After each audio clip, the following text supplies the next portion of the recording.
మనిషి యశో శరీరము అని ఒకదాన్ని పొందుతాడు. భౌతికమైన శరీరము శాశ్వతముగా ఉండదు కదా, భౌతిక శరీరం పడిపోతుంది, యశో శరీరము మిగిలిపోతుంది. ఆయన పేరు అలా కీర్తి వినపడుతూనే ఉంటుంది. బా మహానుభావుడు ఎంత గొప్పవాడండి అంటుంటారు లోకంలో. ఓ డొక్కా సీతమ్మ గారిని తలుచుకున్నారనుకోండి, మహాతల్లి ఏమి అన్నదానం చేసిందండి అని తలుచుకుంటుంటారు. లోకంలో కీర్తి ఎంతకాలము నిలబడుతుందో అంతకాలము స్వర్గలోకవాసం ఇస్తారు అని. అందుకని యశో శరీరుడై నిలబడాలని కోరుకుంటాడు. మనిషి కీర్తి కోసం ప్రయత్నం చెయ్యాలి, ప్రయత్నపూర్వకంగా కీర్తిని సంపాదించుకోవాలి. కష్టపడకుండా కీర్తి రమ్మంటే ఎక్కడి నుంచి వస్తుంది? కష్టపడితే, ఉత్తమ కర్మలు చేస్తే, త్యాగం చేస్తే కీర్తి వస్తుంది. కాబట్టి యశమునందనురక్తియు ప్రకృతి సిద్ధ గుణంబులు సజ్జనాళికి అంటాడు భర్తృహరి. కీర్తి పొందాలనేటటువంటి కోరిక సజ్జనులకు మాత్రమే కలుగుతుంది. కృష్ణ పరమాత్మతో మాట్లాడిన తర్వాత కర్ణుడు తిరిగి వెళ్ళిపోయాడు. విదురుడు కుంతీదేవి దగ్గరికి వెళ్ళాడు. ఆ కృష్ణ పరమాత్మ యొక్క రాయబారం ఇచ్చినటువంటి ఫలితం గురించి మాట్లాడుతూ ఆమెతో ఒక విషయాన్ని ప్రస్తావన చేశాడు. సాక్షాత్ కృష్ణ భగవానుడే వచ్చి రాయబారాన్ని వినిపించినా కూడా అక్కడ ఎవ్వరిలోనూ మార్పు లేదు. యుద్ధాన్ని మానేద్దామని కానీ, సంధి చేసుకుందామని కానీ, పాండవులకు భూభాగాన్ని ఇద్దామని కానీ ఎవరూ అనుకోవడం లేదు. విశేషించి భీష్మద్రోణులు, కృపాచార్యుడు మొదలైనటువంటి వాళ్ళ యొక్క పరాక్రమ విశేషాలు ఎవ్వరికీ తెలియనివి కావు. దానికి తోడు కర్ణుడు ఎప్పుడూ కూడా భీముడు మొదలైనటువంటి వారి మీద పగబట్టి ఉంటాడు. ఇన్ని కారణముల చేత యుద్ధము జరిగి తీరుతుంది. ఈ యుద్ధంలో కురువంశ సంబంధమైనటువంటి వీరులతో పాటుగా భూమి మీదున్న అనేక మంది వీరులు పడిపోతారు. ఇంత మానవ క్షయానికి సంబంధించినటువంటి ఈ ఘోరమైన యుద్ధాన్ని ఆపడానికి ఇంకా ఏ విధమైనటువంటి అవకాశమో కనపట్టలేదు. కళ్ళ ముందు జరిగేటటువంటి వంశక్షయాన్నంతటినీ కూడా చూడవలసి రావడం బాధాకరమైన విశేషమని విదురుడు ఆ కుంతీదేవితో మాట్లాడి వెళ్ళిపోయాడు. కుంతీదేవి పరివేదన పొందింది.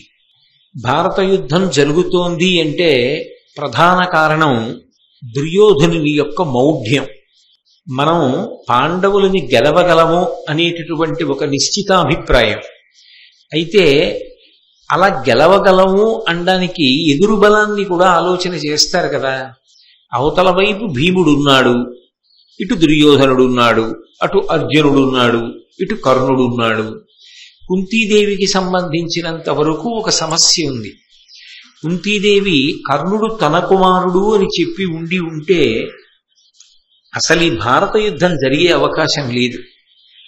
ఆమె ఎంతకాలం నుంచో ఈ విషయాన్ని గుప్తంగా ఉంచింది. అప్పుడే కృష్ణ పరమాత్మ కర్ణుడితో చెప్పి వెళ్ళిపోయాడన్న విషయం కుంతీదేవికి తెలియదు. నా వంతు కర్తవ్యంగా నేను కర్ణుడితో నీవు నా కుమారుడవు అన్న మాట చెప్తే ఆఖరి నిమిషంలోనైనా అతని మనసు మార్చుకుని పాండవుల వైపుకి వచ్చేస్తే దాని చేత ఇంత వంశక్షయం జరగడానికి అవకాశం ఉండదు. కళ్ళ ముందు ఇంతమంది మహావీరులు, అందున పెద్దలైనటువంటి భీష్మద్రోణాదులు, కడుపున పుట్టిన కర్ణుడు, ఇంతమంది నశించిపోవలసినటువంటి అగత్యం ఏర్పడదు. ఇంకా తాను చెప్పకపోతే ఈ జరిగేటటువంటి వంశక్షయంలో తనకి కూడా కొంత పాత్ర ఉన్నట్లవుతుందని ఆమె పరివేదన పొంది కర్ణుడితో ఇక యథార్థాన్ని చెప్పేయాలి. ఇంకా ఇప్పుడు కూడా చెప్పకపోతే ఈ వంశక్షయానికి నేను కూడా కారణమైపోతాను, ఆ పాపం పంచుకోవలసి వస్తుందేమో అని మనసులో పరితాపం పొందిందో ఏమో ఆమె. కర్ణుడు ఎక్కడున్నాడు అని అడిగింది. కర్ణుడు తెల్లవారుజామున గంగానదిలో స్నానం చేసి వెన్నుపం చురుక్కుమనే వరకు కూడా జపం చేస్తాడు. వెన్నుపం చురుక్కుమనే వరకు అంటే నా ఉద్దేశం ఏమిటంటే ఎండ కొద్దిగా పైకి ఎక్కే వరకు అని. అప్పుడు కదా వీపు మీద పడుతుంది ఎండ. వీపు మీద పడే పర్యంతము ఆయన జపం చేస్తూ ఉంటాడు. ఆ జపం చేస్తున్నంతసేపు సమాధినిష్టలో ఉంటాడు. కర్ణుడు గంగానది ఒడ్డున స్నానం చేసి జపనిష్టలో ఉన్నాడు అని చెప్పారు. తిన్నగా ఆ గంగానది దగ్గరికి వెళ్ళింది. ఆయన స్నానం చేసి కూర్చుని జపం చేసుకుంటున్నాడు. ఆయన వెనక్కాతలే కూర్చుంది ఆవిడ. కొంతసేపు అయిన తర్వాత ఆయన బహిర్ముఖుడయ్యాడు. 4 దిక్కుల వంక చూశాడు. వెనక కుంతీదేవి కనపడింది. ఆమె పాండవుల యొక్క తల్లి. పాండవులు తనకు శత్రువులు కావచ్చుగాక, కానీ పాండవులను కల్ల తల్లి. ఆ కారణం చేత వెంటనే ఆమెకి నమస్కరించాడు. ఆ నమస్కారం చేసినప్పుడు పరమ గౌరవంతో అభివాదం చేస్తూ ప్రవర చెప్పినప్పుడు తాను అధిరథులు రాధాదేవి యొక్క కుమారుడను అని చెప్పి ప్రవర చెప్పి నమస్కారం చేశాడు. వింది కుంతీదేవి. విని వెంటనే ఆవిడంది, నాయనా, నువ్వు ఇప్పుడు ప్రవరలో చెప్పినట్లుగా నిజానికి ఆ రాధాదేవికి అధిరథుడకు జన్మించినటువంటి వాడివి కావు. నువ్వు నా కుమారుడివి. నేను కుంతిభోజుడి దగ్గర పెరిగాను. దుర్వాసో మహర్షి ఇచ్చినటువంటి వరప్రభావంగా నిన్ను నేను పుత్రుడిగా పొందాను. అందుకని నువ్వు నాకు సూర్యుడికి కలిపి జన్మించినటువంటి వాడివి. కాబట్టి ధర్మరీత్యా పాండురాజు గారికి పెద్ద కుమారుడి అవుతావు. కాబట్టి నువ్వు పాండవుల పక్షానికి వచ్చి చేరిపోతే ఇక ఈ యుద్ధం జరగవలసినటువంటి అగత్యం ఉండదు. విశేషించి నువ్వు పెద్దవాడివి కనుక పట్టాభిషిక్తుడవై ఈ పుడమినంతటినీ కూడా నువ్వు ఏలుదూగలివి. కాబట్టి పాండవుల పక్షానికి వచ్చేయవలసింది ఏంది. ఇదే కృష్ణుడు కూడా చేసిన ప్రతిపాదన. కానీ ఎదురుగుండా నిలబడినటువంటి వారు మారారు. ఇత పూర్వం కృష్ణుడు ఉన్నాడు, ఇప్పుడు కుంతీదేవి ఉంది. వెంటనే కర్ణుడు ఆమెను ఉద్దేశించి మాట్లాడడానికి సిద్ధపడుతుండగా సూర్యమండలంలోంచి ఒక వాక్కు వినపడింది. నాయనా, కుంతీదేవి ఏది చెప్పిందో అది సత్యం. కాబట్టి నీ తల్లి అయినటువంటి కుంతీదేవి చెప్పినటువంటి మాటనే నువ్వు మనసులో పాటించి చక్కగా నిర్ణయాన్ని తీసుకున్నట్లయితే అందరికీ కూడా శ్రేయోదాయకం అవుతుంది. కాబట్టి ఆమె చెప్పినటువంటి మార్గంలో నడువు అని సూర్యమండలంలోంచి వినపడింది. కానీ కర్ణుడు కుంతీదేవి వంక తిరిగి ఒక మాట అన్నాడు. క్షత్రియ సంస్కారమునకు పాత్రముగా నీవు నన్ను పాటింపవు. ఇహాముత్ర ఫలములకు నీకే పుత్రుడనని వచ్చుటింక పోలుని చెప్పుమా. అమ్మా, నువ్వు నన్ను కన్నప్పుడు నేను నీ కుమారుడను అన్న విషయాన్ని లోకానికి చెప్పలేదు. నేను నీ కుమారుడనైతే నువ్వు నాకు ఎటువంటి సంస్కారములను అందించవలసి ఉంటుందో అటువంటి సంస్కారములను నువ్వు నాకు అందించలేదు. నేను వాళ్ళ కడుపున పుట్టకపోయినా నేను వాళ్ళ కుమారుడనని పెంచి పెద్ద చేసి నాకు సంస్కారములను అందించినటువంటి వాళ్ళు అధిరథుడు, రాధాదేవి. కాబట్టి ఇప్పుడు నేను నీ కుమారుడను అని చెప్పినంత మాత్రం చేత ఇహము పరము ఎలా సంప్రాప్తిస్తాయి? చాలా పెద్ద ప్రశ్న వేశాడు. చాలా గంభీరమైనటువంటి ప్రశ్న వేశాడు. ఇహము, ఇక్కడ సుఖం ఎలా కలుగుతుంది? ఇప్పుడు నువ్వు ఇది చెప్పావు, నేను చెప్పి పాండవుల వైపుకి వచ్చా. ఇన్నాళ్ళు కుంతీదేవి ఎందుకు చెప్పలేదు ఈ విషయాన్ని? ఎందుకు దాచిపెట్టింది అన్న ప్రశ్న వస్తుందా రాదా? ఈ విషయం ఇంతకు ముందు కుంతీదేవి చెప్పి ఉంటే జరిగిపోయినటువంటి అనర్థములు చాలా జరగకుండా ఉండేవి కదా అన్న ప్రశ్న వస్తుంది. పైగా ఇక్కడ పాండవులు చేసిన ప్రతిజ్ఞలు కొన్ని ఉన్నాయి. ఆ ప్రతిజ్ఞలు ఎలా నెరవేర్చుకోగలుగుతారు ఇప్పుడు? ఇక పరమనకు సంబంధించి ఇంతకాలము నేను వాళ్ళ కుమారుడిగా కదా పెరిగాను. ధర్మరాజు కదా మీ కుమారుడిగా పెరిగాడు. పాండురాజు గారు మరణించినప్పుడు చెయ్యవలసినటువంటి కార్యములన్నీ కూడా ఎవరు చేశాడు? తండ్రిని ఉద్దేశించి ధర్మరాజు గారు చేశాడు. అప్పుడు నేను చెయ్యని వాడనయ్యాను కదా. ఇప్పుడు వచ్చాననుకో, ఇప్పుడు పెద్ద కుమారుడిగా నీకు చెయ్యాలి. ఇన్నాళ్ళు చెయ్యడానికి అధికారం లేనివాణ్ణి ఇప్పుడు చెయ్యడానికి అధికారం పొందడానికి నువ్వు నాకు కొత్తగా సంస్కారములను కల్పిస్తావా ఇప్పుడు? మరి అప్పుడు నీకు ఈ దురదృష్టి కలగలేదా? ఈ పిల్లవాణ్ణి ఇలా వదిలేస్తే రేపు చెప్పడం కుదురుతుందా? పెద్దవాడయ్యాక చెప్పడం కుదిరినా ఇహపరములు నాకు సమన్వయం అవుతాయా? పెద్ద కొడుకు వైపు నుంచి జరగవలసినటువంటివి జరగడం సంభవం అవుతుందా అని నువ్వు ఆలోచించలేదు కదమ్మా. కాబట్టి ఇప్పుడు నేను పాండవ పక్షానికి వచ్చినంత మాత్రాన జరిగేటటువంటి ప్రయోజనం ఏమిటి అంటే, ఆయన ఏ ఉద్దేశ్యంలో అడుగుతున్నాడంటే, కుంతీదేవి వచ్చి ఇప్పుడు ఈ ప్రశ్న నన్ను అడిగింది అంటే నేను యువతల పక్షంలో ఉండడం వల్ల పాండవులకు ప్రమాదం ఏర్పడుతుంది, నా యొక్క శౌర్యము చేత నేను పాండవులను చంపుతాను. అథవా అర్జునుణ్ణి చంపకపోయినా ధర్మరాజు, భీముడు, నకులుడు, సహదేవుడు నా చేతిలో పడినప్పుడు ఖచ్చితంగా సంహరింపబడతారు. కాబట్టి ఇత పూర్వం తాను ఎవరికి సంస్కారములను అందించిందో వారు బ్రతకాలనుకుంటోంది, అందుకుని నా దగ్గరికి వస్తోంది, అందుకు నా దగ్గరికి వచ్చింది అని బహుశः ఆయన మనస్సులో అనుకున్నాడు. అనుకుని అందుకే దాన్ని కుంతీదేవి యొక్క వ్యక్తిగత విషయంగా మాట్లాడాడు. నువ్వు నన్ను ఇతపూర్వం ప్రకటించలేదు కదా, ఇప్పుడు ఎందుకు నన్ను కుమారుడిగా ప్రకటించాలనుకుంటున్నావు? చెప్పి వదిలిపెట్టట్లేదుగా, పాండవ పక్షాన చేరమంటున్నావుగా, రాజ్యాభిషేకం పొందమంటున్నావుగా, రాజ్య పరిపాలన చేయమంటున్నావుగా, అంటే అది అప్పుడు బహిరంగ రహస్యమేగా, అందరికీ తెలుస్తుందిగా. అది నువ్వు ఇంతకు ముందు అలా జరగడాన్ని అంగీకరించలేదుగా, ఇప్పుడు జరగాలని ఎందుకు కోరుతున్నావు? అప్పుడు చెయ్యడానికి ఏ వడ్డొచ్చాయి, ఇప్పుడు చెయ్యడానికి ఏ అడ్లు తొలగిపోయాయి అంటే ఆయన వరకు ఆయన ఆలోచన ఏమిటి అంటే, యుద్ధంలో ఇది నాకు పాండవులకు సంబంధించిన ప్రశ్నగా ఆరుగురిని కన్న తల్లిగా ఆమె ఏం ఆలోచిస్తోంది అంటే, ఒక్కరిని పోగొట్టుకోవడం కూడా తల్లికి ఇష్టం ఉండదు. అది లోకంలో తల్లి ప్రేమలో ఉండేటటువంటి పరమాద్భుతమైన విశేషం. నా దగ్గర 100 రూపాయలు ఉన్నాయనుకోండి, ఓ 10 రూపాయలు పోయి అనుకోండి, పోతే పోయేలే 10 రూపాయలు, ఏదో 90 రూపాయలు వీలై అనుకుంటాను. ఏదో 500 కాగితాలు ఓ 50 కాగితం ఉందనుకోండి, ఓ 50 కాగితం పోయిందనుకోండి, పోన్లే అదృష్టం 100 కాగితం పోలేదనుకుంటారు. కానీ తల్లికి ఎంతమంది పిల్లలున్నా ఇంకొకలా తల్లి ఆలోచించదు కదా, ఇంకొక అమంగళకరమైన ఆలోచన తల్లి మనసులో రాదు కదా. ఎంతమంది బిడ్డలు పుట్టనివ్వండి, 16 మంది పుట్టనివ్వండి, 30 మంది పుట్టనివ్వండి, అందరూ క్షేమంగా ఉండాలి, అందరూ వృద్ధిలోకి రావాలనే తల్లి కోరుకుంటుంది. అందుకని కర్ణుడి ఆలోచన యందు దోషం కూడా లేదు.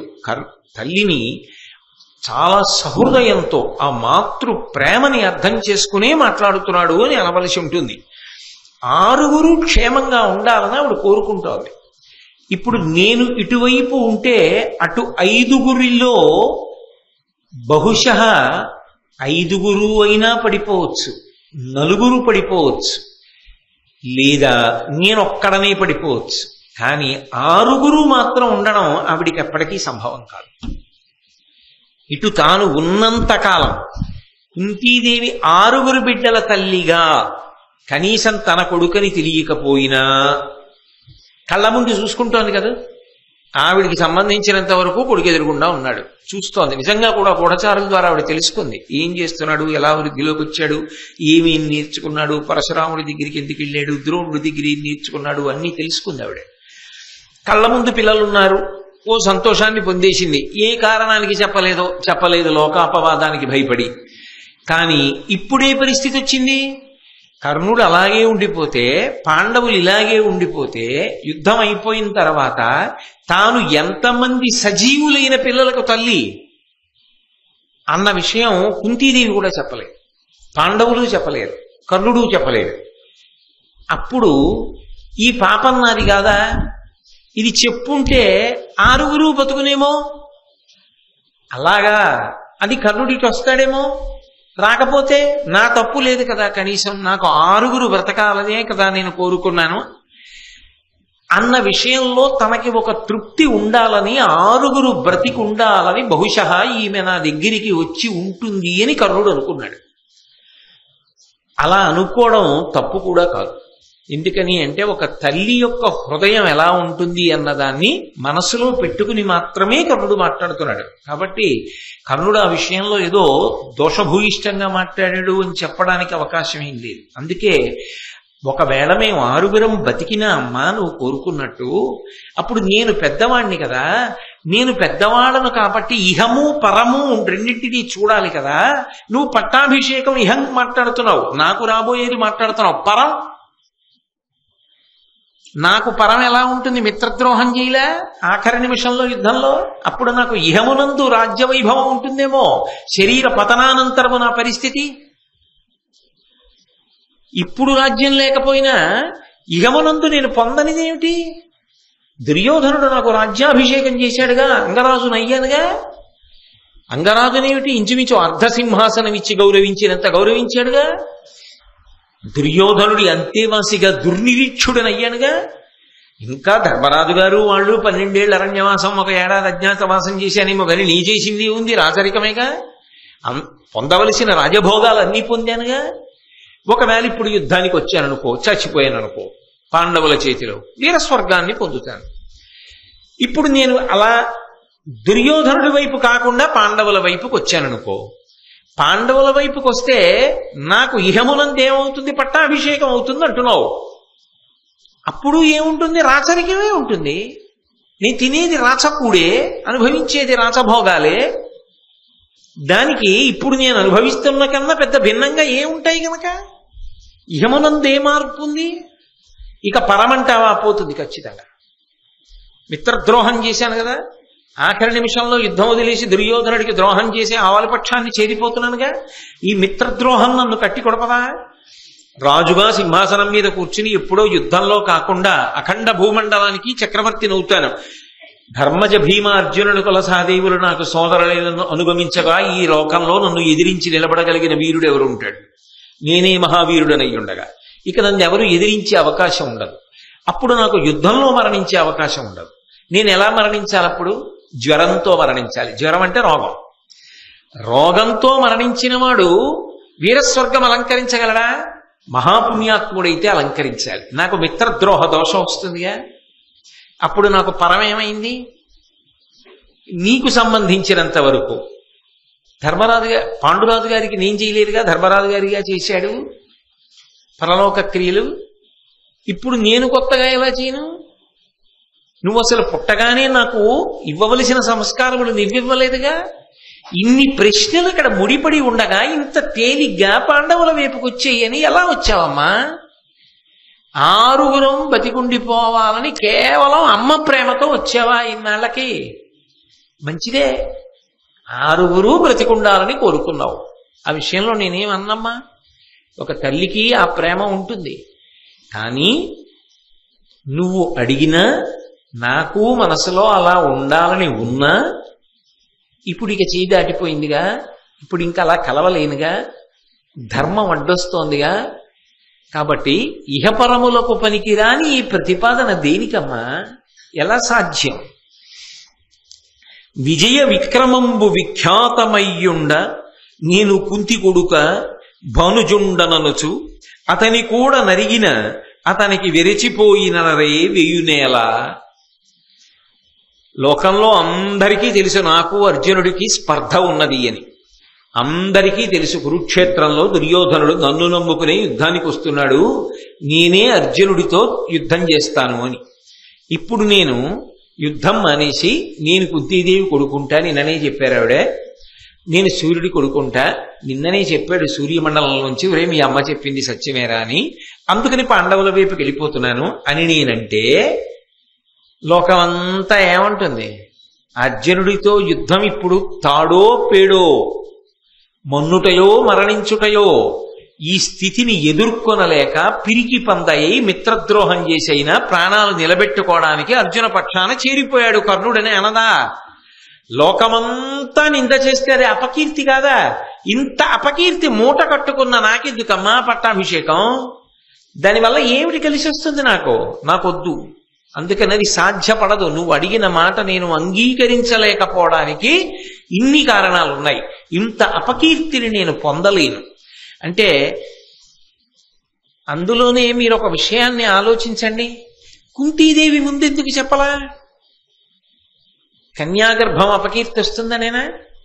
అపకీర్తిని భరించడానికి నీకున్న భయం నీకే కొడుకు నేను నాకుండదా? తల్లి పోలికి ఉండదా ఆ విషయంలో? సూర్యుడినాళ్ళు ఎందుకు చెప్పలా? ఆయన అందుకేగా చెప్పలా. నీకే అపకీర్తి వస్తుందో అని చెప్పలేదో, తనకు అపకీర్తి వస్తుందని చెప్పలేదో, మొత్తం మీద చెప్పలేదుగా. అపకీర్తికి భయపడడం నా తల్లిదండ్రుల లక్షణం అమ్మా. మీ కొడుకుని నాకు అదే ఉంటుందిగా అమ్మా. మీరు ఒకప్పుడు చెప్పలేదు, నాకిప్పుడు చెప్పినా అక్కర్లేదు. కాబట్టి ఎలా పొసగుతుంది? అది వేళ దాటిపోయిందిగా. అది ఇంకా మళ్ళీ నోటితో అనాలా? స్పష్టంగా అందులో అంతర్లీనంగా ప్రతిపాదింపబడుతోంది కదా. కాబట్టి ఏ అపకీర్తికి భయపడి నిలబడిపోయారో ఆ భయమే ఇప్పుడు వేరొక భయంగా మారిన, ఆరుగురు మిగులుతారా అన్న భయంగా అమ్మా నీకు మారిన, నేను చెయ్యగలిగినది కలిగదు. అది తాత్పర్యం. కాబట్టి తల్లి కడింది పగరని దెప్పక గడవంగా నీదం దలచు కౌరవనాథుండు చెడుగాక ఎంచు ఇత్తరి విడువదగునే అతని వలన వెలసిన వాడన్. అమ్మా దుర్యోధనుడున్నాడే, నా మీద ఎన్ని ఆశలు పెట్టుకున్నాడో తెలుసా? అతనికి తెలుసు ఈ జరగబోయేటటువంటి యుద్ధం గురించి. అర్జునుడి యొక్క పౌరుష ప్రతాపాలు, ధర్మరాజు గారి యొక్క ధార్మిక నిష్ఠ, భీముని యొక్క గదాయుద్ధ కౌశలము, నకుల సహదేవుల యొక్క పౌరుష పరాక్రమాలు, దృష్టద్యుమ్నుడి యొక్క జనన విశేషము, ద్రుపదుడు చేసినటువంటి యజ్ఞము, శ్రీకృష్ణ పరమాత్మ యొక్క అండ, ఇవేవీ తెలియనటువంటి వాడు కాడు దుర్యోధనుడు.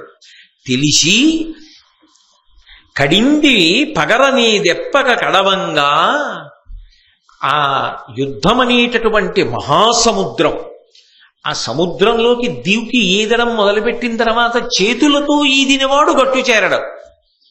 కానీ ఒక పడవ ఉందనుకోండి, ఒక ఓడ ఉందనుకోండి, వాడికి ఆశ ఉంటుంది. వాడు మాత్రం అవతల గట్టుకి ఎడతానన్న ఆశతోనే ఓడెక్కుతాడు. ఓడెక్కిన వాడు వస్తానో రానో చెప్పలేనో అని చెయ్యి ఊపడవుతుంది. అవతల దేశానికి తప్పకుండా చేరుతాను, మళ్ళీ వస్తానని నమ్మకం. ఎందుకంటే నౌకతో వెడుతున్నాడు. అదే కానీ సముద్రంలో దూకి అవతల దేశానికి ఈదుకుంటూ వెడతానన్నవాడు ఖచ్చితంగా చెయ్యూపి అక్కడికి వెళ్ళిపోతానని చెప్పడం సాధ్యం అవుతుందా? అవదు. దుర్యోధనుడు ఇవాళ యుద్ధమనేటటువంటి సముద్రంలో దూకడానికి కారణం ఏమిటో తెలుసా? ఏ ధైర్యం చూసుకునో తెలుసా? కడింది పగరని తెప్పక కడవంగా, నన్ను నౌకగా భావిస్తున్నాడు, నన్ను తెప్పగా భావిస్తున్నాడు. ఈదదలచు కౌరవనాథున్, ఆ సముద్రాన్ని ఈదాలనుకుంటున్నటువంటి కౌరవనాథుడికి నేను తెప్ప అని ఆయన నమ్మకంతో ఉన్నప్పుడు చెడుగాక ఎంచు ఇత్తరి విడువదగునే. పోతే పోయాడు, మనకేమిటి? మనం చేయగలిగింది చేశాం. ఇప్పుడు మరి మనం ఏం చేస్తాం? వాళ్ళ అన్నయ్యనని తెలిసింది, అటు వెళ్ళిపోతున్నాం. వాడి కర్మ, వాడు వెళ్ళిపోతే మనకి అని వెళ్ళిపోవడం నాకు సాధ్యమవుతుందా? అవదు. అతని వలన వెలసిన వాడం. ఇవాళ కర్ణుడు అన్న పేరుకి ఇంత గౌరవం ఉందంటే, ఇంత ప్రఖ్యాతి ఉందంటే, ఇంతమంది భయపడతారంటే, ఈ పేరు, ఈ ప్రఖ్యాతి ఇవన్నీ రావడానికి కారణము ఆ దుర్యోధనుడు. అటువంటి వాణ్ణ మిత్రద్రోహం చేసి నేను సముద్రంలో ముంచేసి వెళ్ళిపోవడం సాధ్యమవుతుందా? నేను అలా చేయగలనా? నేను చెయ్యలేనమ్మా. కౌరవుల చేత కుడిచిన వారికి ఇది సమయము, ఎట్టివారును సంగ్రామారంభమున బాయుదురే, రాజులు మనల తిట్టరే అట్లయినన్. ఎక్కడైనా కూడా లోకంలో అమ్మా ఒక నీతి ఉంటుంది. ఆ ఇంటి కూడు తిన్నాం అంటే ఆ ఇంటి అన్నం తిన్నాం, వాళ్ళు పెట్టిన భోజనం చేశాం, వాళ్ళకే ద్రోహం చేయడమా? తిన్న ఇంటి వాసాలు లెక్కెట్టాడంటారు. ఎవడు అన్నం పెట్టాడో వాడికి ద్రోహం చెయ్యరు. అందుకేట పూర్వం రాజులు సైన్యాన్ని తీసుకుని యుద్ధానికి వెళ్ళినప్పుడు భోజనం చేసే ముందు ఫలానా చక్రవర్తి పెట్టిన భోజనం అని చెప్పి తినిపించేవారట. అంటే ఆ కృతజ్ఞతాభావం ఉండాలి. నిజంగా వాళ్ళు అలా పాపం ప్రాణాలు ఉడ్డి చేశారు కూడా. ఎప్పటికీ సైన్యానికి అదే గౌరవం. నిజంగా ఉద్యోగం అంటే వాళ్ళదే, దేశభక్తి అంటే మొదట చెప్పుకోవలసిన వాళ్ళు వాళ్లే కదూ. స్వాతంత్ర సమర యోధుల తరువాత ఎప్పటికీ అలా మంచులో, అలా కొండల్లో నిలబడి అటువంటి ఉద్యోగాలు చేసి అలా దేశ సంరక్షణ చేస్తారంటే ఆ సైన్యానికి 2 చేతులెత్తి నమస్కరించకపోతే ఇక సంస్కారం అన్న మాటకు అర్థమై ఉంటుంది. కాబట్టి అమ్మా, కౌరవుల దగ్గర అన్నం తిన్నవాడెవరున్నాడో వాళ్ళందరికీ కూడా ఇదే సమయం. వాళ్ళ వైపున నిలబడి కృతజ్ఞతావిష్కారం చెయ్యాలి, వాళ్ళకి ఖచ్చితంగా ఉపకారం చెయ్యాలి. ఇక పరమనమ్మకాన్ని కౌరవులు పెట్టుకున్న వాళ్ళు, వాళ్ళ వల్ల వృద్ధిలోకి వచ్చిన వాళ్ళు, వాళ్ళ వల్ల పేరు ప్రఖ్యాతులు పొందిన వాళ్ళు, అది జాతి సంస్కృతి మాట్లాడుతున్నాడు కర్ణుడు. ఎదురుగుండా ఎన్ని పదవులు వరించనివ్వండి, ఆ పక్షం నుంచి ఈ పక్షానికి నువ్వు వచ్చేస్తే నీకు ఇంత పెద్ద పీట వేస్తామన్నా ఒకప్పుడు ఎదురుగుండా కనపడిన పదవిని చూసుకున్న జాతి ఈ జాతి కాదు. ఏది చూసుకున్నారంటే ఏ జెండా కింద ఇన్నాళ్ళున్నాం, ఎవరితో కలిసి తిరిగాం, ఎవరి మాటలు మన మాటలుగా చెప్పాం, మన మాటలు ఎవరి మాటలుగా స్వీకరించారు, సావో రేవో అటువైపే అని ఉండిపోయిన సంస్కృతి కలిగిన జాతి తప్ప యుద్ధం దాకా వచ్చిన తర్వాత గెలుపుకి అవకాశాలు అటెక్కువ ఉన్నాయని చటుక్కున ఇటొదలడం చేతకాని జాతి. ఆ సంస్కృతి ఎప్పటికీ అలా నిలబడాలని కోరుకుందాం. కాబట్టి రాజులు మనల్ని తిట్టరే ఎట్లయినన్, ఒకవేళ వదిలేశాననుకో అమ్మా, వదిలి అవతల వైపుకి వచ్చాననుకో, అప్పుడు నన్ను ఒక్కడనే తిట్టరమ్మా. ఆ కౌంతేయుడు ఆ కుంతిసుతుడు ఆఖరణ కుంతి చెప్పిందిట, ఈయనటి వెళ్ళిపోయట అంటారమ్మా. అన్నప్పుడు నన్నే తిట్టరు, నాతో పాటుగా రాజులు మనల తిట్టరే అట్లయినన్. ఆ కుంతికి బుద్ధి లేదా? ఆఖరి నిమిషంలో కొడుకుని యువతల పక్షం నుంచి అవతల పక్షానికి తీసుకెళ్లిపోయింది. కొడుకునని చెప్పి తగుదనమ్మా అని ముందు చెప్పడానికి అడ్డొచ్చిందా? ఇప్పుడు తన 6 కొడుకుల్ని కాపాడుకోవడానికి చెప్పి తీసుకుపోయిందా అని నిన్ను అనరమ్మా. నా వలన నన్ను కన్న తల్లి నిందపడితే నేను బ్రతికుండి ప్రయోజనం ఏమిటమ్మా? నేను నీ కొడుకునని ఎవ్వరికీ తెలియకుండా చచ్చిపోయినా, నా కొడుకు ఏమీ ఆశించకుండా, నా అపకీర్తి లోకానికి తెలియకుండా ఏ అపకీర్తిగా భయపడ్డానో దానికమ్మా నువ్వు అలాగే ఉండిపో, ఇక ఎవరికి చెప్పక్కర్లా. నేను పోతే పోయానని పోయినా నాకు బెంగలేదమ్మా. తప్ప తల్లికి నింద తెచ్చే కొడుకుగా మాత్రం బ్రతకడం నాకు ఇష్టం లేదు. నేను మాట పడతాను, నువ్వు మాట పడతావు. ఏ గౌరవం తెచ్చినట్టమ్మా? నీకు కొడుకుగా నేనే గౌరవం తెచ్చినట్టు? కాబట్టి ఎందుకమ్మా దానివల్ల ఉపయోగం ఏమిటి అంటే, ఒక్కటి మీరు బాగా గమనించాలి.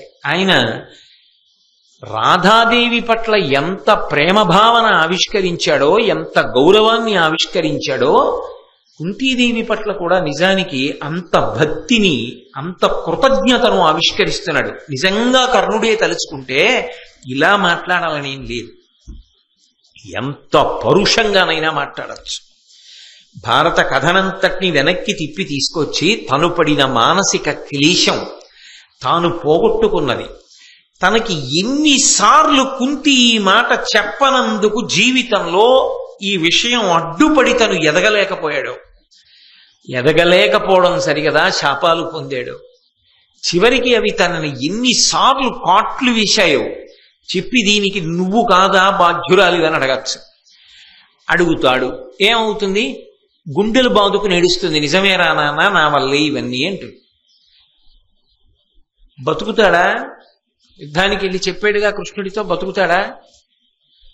పోని అలాగని యుద్ధం మానట్టు వెళ్ళగలడా? మరి అని ప్రయోజనం ఏమిటి? ఎందుకు ఇంకా ఉండడు అన్న విషయం ఆయనకే తెలిసిపోతోంది స్పష్టంగా. ఇప్పుడు ఈ ఆఖరి నిమిషంలో పెద్ద పూర్వాపర విచారణ చేసి, అమ్మా నువ్వు తప్పు చేశావు, నీ వల్ల ఇన్ని బాధలు పడ్డాను, ఇవి చెప్తే నేను పడిపోయాక ఆవిడికి ఇవి జ్ఞాపకానికి వస్తూనే ఉంటాయి. ఆవిడ ఇవి తలుచుకు ఏడుస్తుంది. కాబట్టి నా కష్టాలు ఆవిడికి చెప్పడం ఎందుకు? వద్దులే, వదిలేశాడు. అందుకే ఆ కోణంలో అసలు మాట్లాడాల. కర్ణుడి యొక్క మాతృభక్తికి 2 చేతులెత్తి నమస్కారం చెయ్యొద్దు. ఆయన ఎందు కొన్ని దోషములు ఉండవచ్చు, కానీ ఆయనలో ఉన్నటువంటి అద్భుతమైన సుగుణములు కొన్ని ఉన్నాయి. అందుకే ఆయన వేరొక కోణంలో అసలు మాట్లాడలేదు. మాట్లాడుతూ మనని తిడతారు కదమ్మా లోకం, కాబట్టి వద్దు తల్లి, నీ పలుకెంత బోలినను నిర్ణయమిట్టిద కాని ఒండు లేదు, ఈ పని మీద భారమున నీవిట వచ్చితిగాన పాండవుల్ సేపడిరేని చంప అరసేయక చెప్పెద సవ్యసాచిపై కోపము పెద్ద వాడు సమకూరిన బిట్టర చంపుతుంజుమి. పెద్ద కొడుకు అని చెప్పిందిగా, తమ్ముడుగా వాడు. ఇప్పుడు కుంతీదేవితో అంటున్నాడు, నీ పలుకెంత బోలినను. అమ్మా నువ్వు ఎన్ని చెప్పు, ఇంక ఈ ప్రసంగం ఇంతకన్నా అనవసరం. పైగా ఇది ఏమైనా ఎంత ఏకాంత సమావేశమైనా, ఎంత ఒక్క కుంతీదేవితోనే మాట్లాడుతున్నా అది ఇక ఎవరూ రారు అన్న ప్రదేశం కాదు. ఏదో తెల్లవారుజామునంటే అక్కడ కర్ణుడు జపం చేసుకుంటాడా స్నానఘాట్లోని, బహుశా అక్కడికి ఎవరు రారేమో.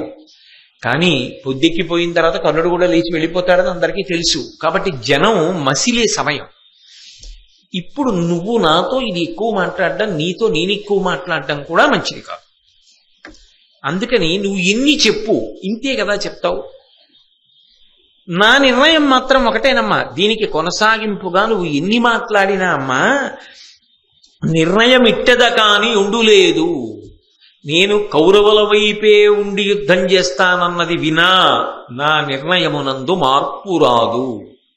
కానీ కన్న తల్లివి నువ్వు వచ్చావు, ఏ భావనతో వచ్చి ఉంటావు అంటే తల్లి కళ్ళజోడు పెట్టుకు చూస్తున్నాడు పరకాయ ప్రవేశం చేసి. 6 బిడ్డలు కదా, 6 బ్రతకాలని కదా అమ్మా నీ కోరిక. ఒక్క మాట చెప్తాను, ఈ పని మీద భారమున నీవిట వచ్చితిగాన కొడుకుల మీద ప్రేమతో 6 బ్రతికుండాలన్న కోరికతో నువ్వు బహుశా వచ్చి ఉంటావు. కాబట్టి పాండవుల్ సేబడిరేని చంప, పాండవులు కనపడినా చంపనమ్మ. అరసేయక చెప్పెదా, అబద్ధం ఆడకుండా చెప్తున్నానమ్మా. సవ్యసాచిపై కోపము పెద్ద, అర్జునుడి మీద మాత్రం నాకు మొట్టమొదటి నుంచి కోపం ఉంది. ఎందుకని మీకు అనేక పర్యాయాలు చెప్పా. అర్జునుడేనా అంత కీర్తికి పాత్రుడు, నేను కూడా అన్న భావన కర్ణుడికి ఉంది. అదే తీవ్రమైన మాత్సర్యంగా రూపాంతరం చెందింది తర్వాత. కాబట్టి అర్జునుడి మీద నాకు కోపం ఎక్కువ, దాపరికం లేకుండా చెప్పేస్తున్నాను. అర్జునుడు కనబడ్డాడనుకో ఖచ్చితంగా చంపేస్తాను, అతన్ని మాత్రం విడిచిపెట్టను. 4 మాత్రం ఎప్పటికీ నాకు ఎదురు పడినా, యుద్ధంలో దొరికినా, నేను చంపగలిగిన చంపను. ధర్మరాజుని, భీముణ్ణి, నకులుణ్ణి, సహదేవుణ్ణి వదిలిపెట్టేస్తాను. అర్జునుణ్ణి చెప్పలేను. దానివల్ల ఏమవుతుందో తెలుసా అమ్మా, నీకు ఇది నిజంగానండి ఒక రకంగా ఆలోచిస్తే ఇంతకన్నా శల్యం, ఇంతకన్నా ముళ్ళు కుంతీదేవికి ఇంకొకటి ఉండదు. సాధారణంగా మనం 10 మాటలు నోటితో ఏమంటూ ఉంటామో అది మనకే సత్యంలా అనిపించేస్తుంది కొన్నాళ్ళకి. ఒకే అబద్ధాన్ని 100 మాటలు చెప్పాను అనుకోండి, నేను 100 మందితోటి 101వ మాట నా ప్రమేయం లేకుండా అది నిజంగా జరిగినట్టే చెప్పేస్తాను. ఇంకా ఎందుకంటే అబద్ధం 100 మాటలు చెప్పి ఇంకా అది అలవాటైపోతుంది. కుంతీదేవికి ఎప్పటి నుంచో ఏం అలవాటు, ఎంతమంది పిల్లలు మీకు అంటే 5 అంటుంది. నిజానికి కుంతీదేవికి ఎంతమంది పిల్లలు? యథార్థానికి ఆవిడికి 3 పిల్లలు, ధర్మరాజు, భీముడు, అర్జునుడు. నకులు సహదేవులు ఎవరు? మాద్రి పిల్లలు. ఆమె మాద్రి సంతానం అనుకోండి, నకులు సహదేవులు మాద్రి పిల్లలు. నా పిల్లలు ధర్మరాజు, భీముడు, అర్జునుడు అన్న భావన ఆవిడ పొంది ఉన్నదనుకోండి. అనేక సందర్భాల్లో భారతంలో కుంతీసుత మధ్యముండు అంటుంటారు అర్జునుణ్ణి. కుంతీసుత మధ్యముండు అర్జునుడు ఎలా అవుతాడు? కుంతీదేవి యొక్క సంతానం ధర్మరాజు, భీముడు, అర్జునుడు. అప్పుడు భీముడు మధ్యలో వాడు అవుతాడు, అర్జునుడు అవడం. కానీ అర్జునుడిని ఉద్దేశించి కుంతీసుత మధ్యముండు, విరాట పర్వంలో కూడా ఉంది ఆ మాట. కుంతీసుత మధ్యముండు అంటారు. అర్జునుడు ఎలా అయ్యాడు మధ్యలో అంటే ధర్మరాజు, భీముడు ఓ పక్క, నకులుడు, సహదేవుడు ఓ పక్క ఉంటే మధ్యలోకి అర్జునుడు వస్తాడు. మరి మాద్రి సంతానంగా కుంతీ సంతానం కాదుగా అని మనం అనుకుంటామేమో, కుంతీదేవి అనుకోదు. ఆవిడ నా బిడ్డలే అనుకుంటుంది, నకుల సహదేవులే. తన సవతి బిడ్డలన్న మాట ఆమె జీవితంలో ఎప్పుడూ అనుకోలేదు. కాబట్టి కుంతీదేవి తన సవతి పిల్లల్ని కూడా తన పిల్లలుగానే చూసుకున్న ఉదార హృదయ. అందుకని నీకెంతమంది పిల్లలు అంటే 5 అంటుంది. నిజానికి ఏమనాలి? 3 అనాలి, 5 అంటుంది. నీ సవతి బిడ్డల్ని కూడా నీ బిడ్డలని చెప్పగలిగినంత ఉదార హృదయం. కానీ నా ఒక్కడి దగ్గరికి వచ్చేటప్పటికే నీ కడుపున పుట్టిన బిడ్డనైనా మాత్రం 6 నా పేరు ఎప్పుడు చెప్పవా?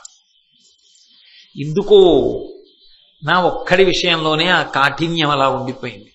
పోనీ నేనేమన్నా తప్పు చేశానా అంటే, అమ్మా పొత్తిళ్లలో ఉండగా వదిలేశావుగా, నేనేం చేయలేదుగా. కాబట్టి మాద్రి బిడ్డలు కూడా బతికుండాలని నీకు కోరిక. నా మీద ఆ కోరిక ఉంటే నన్ను వదిలేదానివి కావుగా, నా మీద ఆ ప్రేమ ఉంటే ఇప్పుడు కాదుగా ఎప్పుడో చెప్పేదానివిగా. కాబట్టి అథవా ప్రధానంగా నీ కోరిక ఏమై ఉండాలి, ఆ 5గురు బ్రతకడం అయ్యి ఉండాలి. 5గురిని వదిలేస్తానని నేను చెప్పలేనమ్మా, 4గురిని వదిలేస్తాను. నీకు అలవాటు ఉంది కదూ, 5గురు బిడ్డలు నాకు, 5గురు బిడ్డలు నాకని. 5గురు నాకు బిడ్డలు అన్న మాట అని ఇప్పుడు 5గురు బిడ్డల తల్లిని కాను అని నువ్వు కళ్ళ నీళ్లు పెట్టుకోవలసిన అవసరాన్ని మాత్రం కల్పించావు. నువ్వు నా పట్ల కఠిన చిత్తవైనా ఒకప్పుడు అవన్నీ పైకి అనడవు. కానీ అంతేనా కాదా, భారతంలో 5గురికి తల్లిగానే ఉంటావు ఇప్పుడు. ఎలాగో తెలుసా అమ్మా, సవ్యసాచి చేత చచ్చుటయును కీర్తి కరమ అతడు లోనుగాగా ఏవురు, ఏనులోనుగాగా ఏవురు, కానీ నీ కొడుకులు 6 విడువు ఇంకా. అర్జునుడితో యుద్ధం చేసి తీరుతా, అర్జునుడు దొరికితే చంపేస్తా. అర్జునుడిని చంపేసిన ఇప్పుడు నాకొక్కడికే కదూ చెప్పావు నా బిడ్డడవని, నేను వచ్చి అటు చేరనులే, చేరి పాండవుల పక్షాన యుద్ధం చేయను, ఇటే యుద్ధం చేస్తా. అప్పుడు అర్జునుడు చచ్చిపోయాడు అనుకో, నాకు 5గురు కొడుకులు అని నువ్వు అనుకున్న అబద్ధంలోనైనా నేను నిజమవుతా. అప్పుడు నీకు 5గురు పిల్లలేగా, నేనున్నానుగా అమ్మా. ఒకవేళ నేను చచ్చిపోయాను అనుకో, అప్పుడు నువ్వు అనుకున్న 5గురు పిల్లల తల్లివి. ఎప్పటికీ నువ్వు 5గురు పిల్లల తల్లిగా ఉండడాన్ని మాత్రం నేను మార్చాను. అమ్మా నువ్వు అలాగే ఉండాలి, నీ కోరిక అలాగే ఉండుగాక, నువ్వు 5గురు పిల్లల తల్లిగానే ఉండెదవుగాక. ఇది నిజంగా ఈ మాట కర్ణుడు కాబట్టి అనగలిగాడు. కర్ణుడు కాబట్టి అమ్మని అంతకన్నా ఇంకేమీ అనకుండా అంత సున్నితంగా మాట్లాడుతూ ఆమె మనసు బాధపడకుండా, ఏ 5గురు పిల్లల తల్లిని నేను అండం అలవాటైందో ఆ మాట నీ జీవితంలో ఎప్పుడూ నువ్వు మార్చుకోక్కర్లేదమ్మా. ఎప్పటికీ 5గురు పిల్లల తల్లివే. కర్ణుడితో కలిపి అర్జునుడు లేకుండా, లేదా అర్జునుడితో కలిపి కర్ణుడు లేకుండా మాత్రం నువ్వు 5గురి బిడ్డల తల్లిగానే ఉంటావు. దానికి మాత్రం లోటు రాదు. అంతకన్నా మాత్రం అమ్మా నేను చెయ్యగలిగింది లేదు, నన్ను అవతల పక్షానికి రమ్మని మాత్రం అడక్కు. అయితే ఇక్కడ ఒక్క విషయాన్ని మీరు జ్ఞాపకం పెట్టుకోవాల్సి ఉంటుంది. ఇందులో కర్ణుడు మాట్లాడుతున్నంతసేపు కూడా వచ్చి అడిగినది కుంతి, కన్న తల్లి. కాబట్టి తల్లికి అన్నిటికన్నా ప్రధానం ఏమిటి? తన బిడ్డల యొక్క ప్రయోజనం, తన బిడ్డల యొక్క క్షేమం.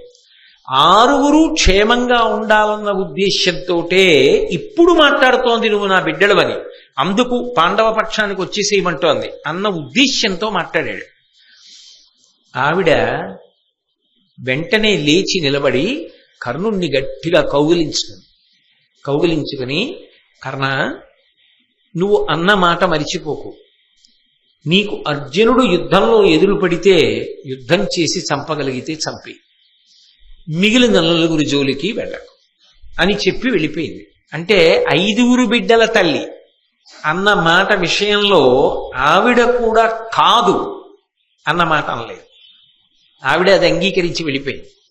కానీ ఇక్కడ మీరు ఒక్క విషయాన్ని గమనించాలి. అసలు ఆవిడ బయలుదేరి వచ్చినప్పుడు ఎందుకు వచ్చింది గంగ ఒడ్డుకి? 6గురు బిడ్డల్ని కాపాడుకుందామన్న ఉద్దేశ్యం, ఆస్వార్థం మనసులో కలిగి మాత్రం ఆవిడ రాలేదు. ఆవిడ విదురుడి మాటల చేత ప్రభావితురాలై వచ్చింది. విదురుడు ఏం చెప్పాడు? కృష్ణుడే వచ్చి రాయబారని చెప్పినా అమ్మా అక్కడ కౌరవులు సమ్మతించలేదు, సంధి జరగడానికి అంగీకరించలేదు. అలా అంగీకరించలేదు కాబట్టి భారత యుద్ధం జరిగి తీరుతుంది. భారత యుద్ధం జరిగిన నాడు ఖచ్చితంగా కొన్ని లక్షల మంది వీరులు పడిపోతారు, ఈ వంశం క్షయమైపోతుంది. ఇది చూడవలసి రావడం మా ప్రారంధం అని బాధపడ్డాడు కదా. విదురుడంతటి వాడు వంశక్షయం అవుతుందని బాధపడుతుంటే తన వైపు నుంచి ఆపడానికి ఏమైనా అవకాశం ఉంటుందా అని ఆలోచించింది. ఆవిడికి వచ్చిన ఆలోచన ఏమిటంటే కౌరవుల వైపు కర్ణుడు లేకపోతే యుద్ధానికి వెళ్ళరు. ఇప్పుడు కూడా తాను దాచిపెట్టడం అనవసరం. కర్ణుడొక్కడు కాని మళ్ళీ సత్యం తెలుసుకుని పాండవ పక్షానికి వస్తే యుద్ధం జరగదు, అందరూ క్షేమంగా ఉంటారు అని భావించి వెళ్ళింది తప్ప కేవలము తన 6 పిల్లలు మాత్రమే బాగుండాలని ఆమె వెళ్ళినట్టుగా భారతంలో కనపడలేదు నేపథ్యంలో. ఎందుకంటే విదురుడు మాట్లాడాక వెళ్ళింది ఆవిడ. అందుకే ఆవిడ మాట్లాడినప్పుడు నువ్వు పాండవ పక్షాన్ని చేరిపోయి పట్టాభిషేకాన్ని పొందు అని చెప్పి వదిలేసింది. దాని ఉద్దేశ్యం యుద్ధం జరగకుండా ఉండడం ఆవిడ కోరుకుంది. అంతేకాని ఆవిడ ఎక్కడా కూడా నా 6 బిడ్డలు నాకు బతకాలి, నా కడుపున పుట్టిన 6 ఏ ఒక్కడు మరణించడం కూడా నేను అంగీకరించలేను అన్న బేలతనం డొల్లతనం ఆవిడంటే. అర్జునుడు చచ్చిపోయినా నాకు పర్వాలేదు, ఘోర రణంలో మీ ఇద్దరు ఉత్తమమైన శౌర్యంతో పోరాడండి. ఆ మాట అన్నావు, పడగొడితే అర్జునుడిని పడగొట్టు అని. అంటే ఆమె క్షాత్ర ధర్మము వైపు, యుద్ధ ధర్మము వైపు నిలబడింది తప్ప జనక్షయం కాకూడదని కోరుకుంది తప్ప కేవలము తన బిడ్డల గురించి మాత్రమే కుంతి ఆలోచించలేదు. కానీ కర్ణుడేమనుకున్నాడంటే ఆమె తల్లిగా నా దగ్గరికి వచ్చి బిడ్డల గురించే ఆలోచిస్తోంది అనుకున్నాడు. అనుకుని 4 చంపను అన్నాడు తప్ప కుంతి అలా అడగలేదు. నాకెప్పుడు 6 ఉండాలి, అందుకని 6 బ్రతకాలి, అందుకని నువ్వు వాళ్ళని చంపకు, నువ్వు వాళ్ళ పక్షానికి వచ్చేయి అని కుంతిదేవి ఎక్కడన్నా అడిగిందా? ఆవిడేం అడగలేదు. అంటే కర్ణుడు తప్పు చేశాడా? కర్ణుడు తప్పు చేయలేదు, కర్ణుడు ఒప్పే చేశాడు, తల్లిని తల్లిగా చూశాడు. కానీ ఆ తల్లితో అంత బాగా కలిసి మెలగనివాడు కాబట్టి ఆ తల్లి ఎంత ధార్మిక నిష్ఠతో, ఎంత విశాల హృదయంతో మాట్లాడగలదో గమనించలేకపోయాడు. గమనించలేక కర్ణుడే ప్రతిజ్ఞ చేశాడు, 4 దొరికినా చంపనన్నాడు. 4 దొరికినా చంపనని కర్ణుడు అన్నాడు తప్ప కుంతీదేవి వరం అడగలేదు. ఎక్కడా భారతంలో కుంతీదేవి తాను నోరు విప్పి పాండవులు దొరికినా చంపవద్దు, నాకు 5 బిడ్డలు మిగిలేటట్టుగా నువ్వు చూడు అని అడిగిన కఠిన హృదయురాలు కుంతీదేవి కానే కాదు. వరమిచ్చిన కర్ణుడు ఆయన ఏమి తప్పు చేసి ఇచ్చినవాడు కాడు. ఆయన కూడా అమ్మతనాన్ని దృష్టిలో పెట్టుకుని పరమ ప్రేమతో ఆ వరాన్ని ఇచ్చాడు. ఆయన వరకు ఆయన భావన నిజం, కుంతి వరకు కుంతి భావన నిజం. కర్ణుడు ఆ మాట అనేసిన తరువాత ఆమె వాదనకి దిగలేదు. ఇది ఇంతే భగవత్ సంకల్పము అంది. అంటే నేను వచ్చి మాట్లాడినది ఒకటైతే నీకు ఒకలా అర్థమై ప్రతిజ్ఞ చేశావు. అంటే ఒక్క విషయం అర్థమైపోతోంది, ఖచ్చితంగా నువ్వు ఆ పాండవ పక్షానికి రావు, కౌరవ పక్షాన ఉంటావు, జనక్షయం జరుగుతుంది, వంశక్షయం అవుతుంది. కానీ అమ్మ ప్రేమని దృష్టిలో పెట్టుకుని 5 ఉంటారని నువ్వు అన్నావు. ఆ మాట కాదని అమ్మతనానికి నేను మచ్చ తెచ్చుకోలేను, కాబట్టి అలాగే చెయ్యి అని. ఇప్పుడు కుంతి వరకు కుంతి చాలా గొప్పది, కర్ణుడి వరకు కర్ణుడు చాలా గొప్పవాడు. పాడైపోయిన వాడెవరు? దుర్యోధనుడు. ఎందుకు పాడైపోయాడు? ఆవిడ ఎందుకు వచ్చిందో కర్ణుడు సరిగ్గా అర్థం చేసుకుని ఉంటే ఈ మాట అనక్కర్లేదు, నేనిప్పుడు రాలేనని వదిలేస్తే సరిపోయి. అదే జరిగి ఉంటే ధర్మరాజు గారు దొరికాడు కర్ణుడికి ఒకసారి. ఇంకొకలా భారతంలో ఏమైనా జరిగి ఉంటే భారతం ఏమైపోతుంది? ఇంకా ధర్మం ఎలా నిలబడుతుంది? ధర్మపక్షం ఎలా నిలబడుతుంది?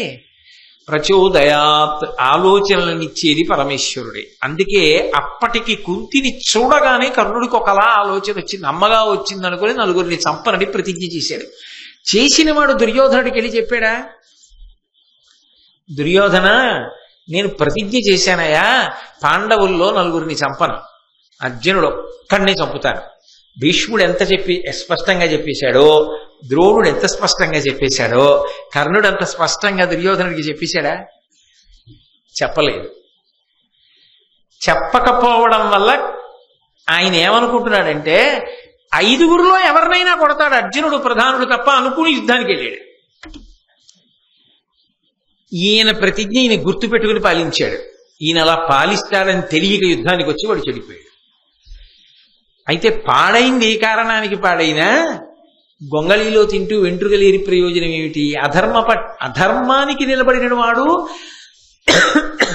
రాశీభూతమైన స్వార్థపరుడు, అన్ని దుష్టమైన ఆలోచనలు ఉన్నటువంటి దుర్యోధనుడికి ఉత్తమ ప్రయోజనాలు ఎలా లభిస్తాయి? మరి కర్ణుడు ఎందుకు పాపం ఈ ప్రశ్నలకి లోనవ్వాల్సి వచ్చింది అంటే, సహజంగా కర్ణుడు చాలా మంచివాడు అని అర్థమవుతోంది ఈ దృష్టాంతాల్లో. అమ్మని చూడగానే అమ్మ ప్రేమని దృష్టిలో పెట్టుకునే మాట్లాడాడు. ఆయన వరకు కించిత్ దోషం లేదు. కానీ ఆయన ఎందుకు చటుక్కనక్కర్లేని ప్రతిజ్ఞ చేశాడు మరి అంటే, బుద్ధి వైభవం ఎందుకు తగ్గిపోతుంటుంది అంటే, దుష్టులతోటి సాంగత్యం ఎక్కువైతే బుద్ధి వక్రిస్తూ ఉంటుంది. దుర్యోధనుడితోటి సాంగత్య దోషం ఏం చేసిందంటే, ఒక విషయాన్ని ఇంకొక విషయంలో అర్థం చేసుకుని తొందరపడి మాటిచ్చాడు, అడగని వరం ఇచ్చాడు తప్ప కుంతి అడిగితే వచ్చిన వరం కాదు.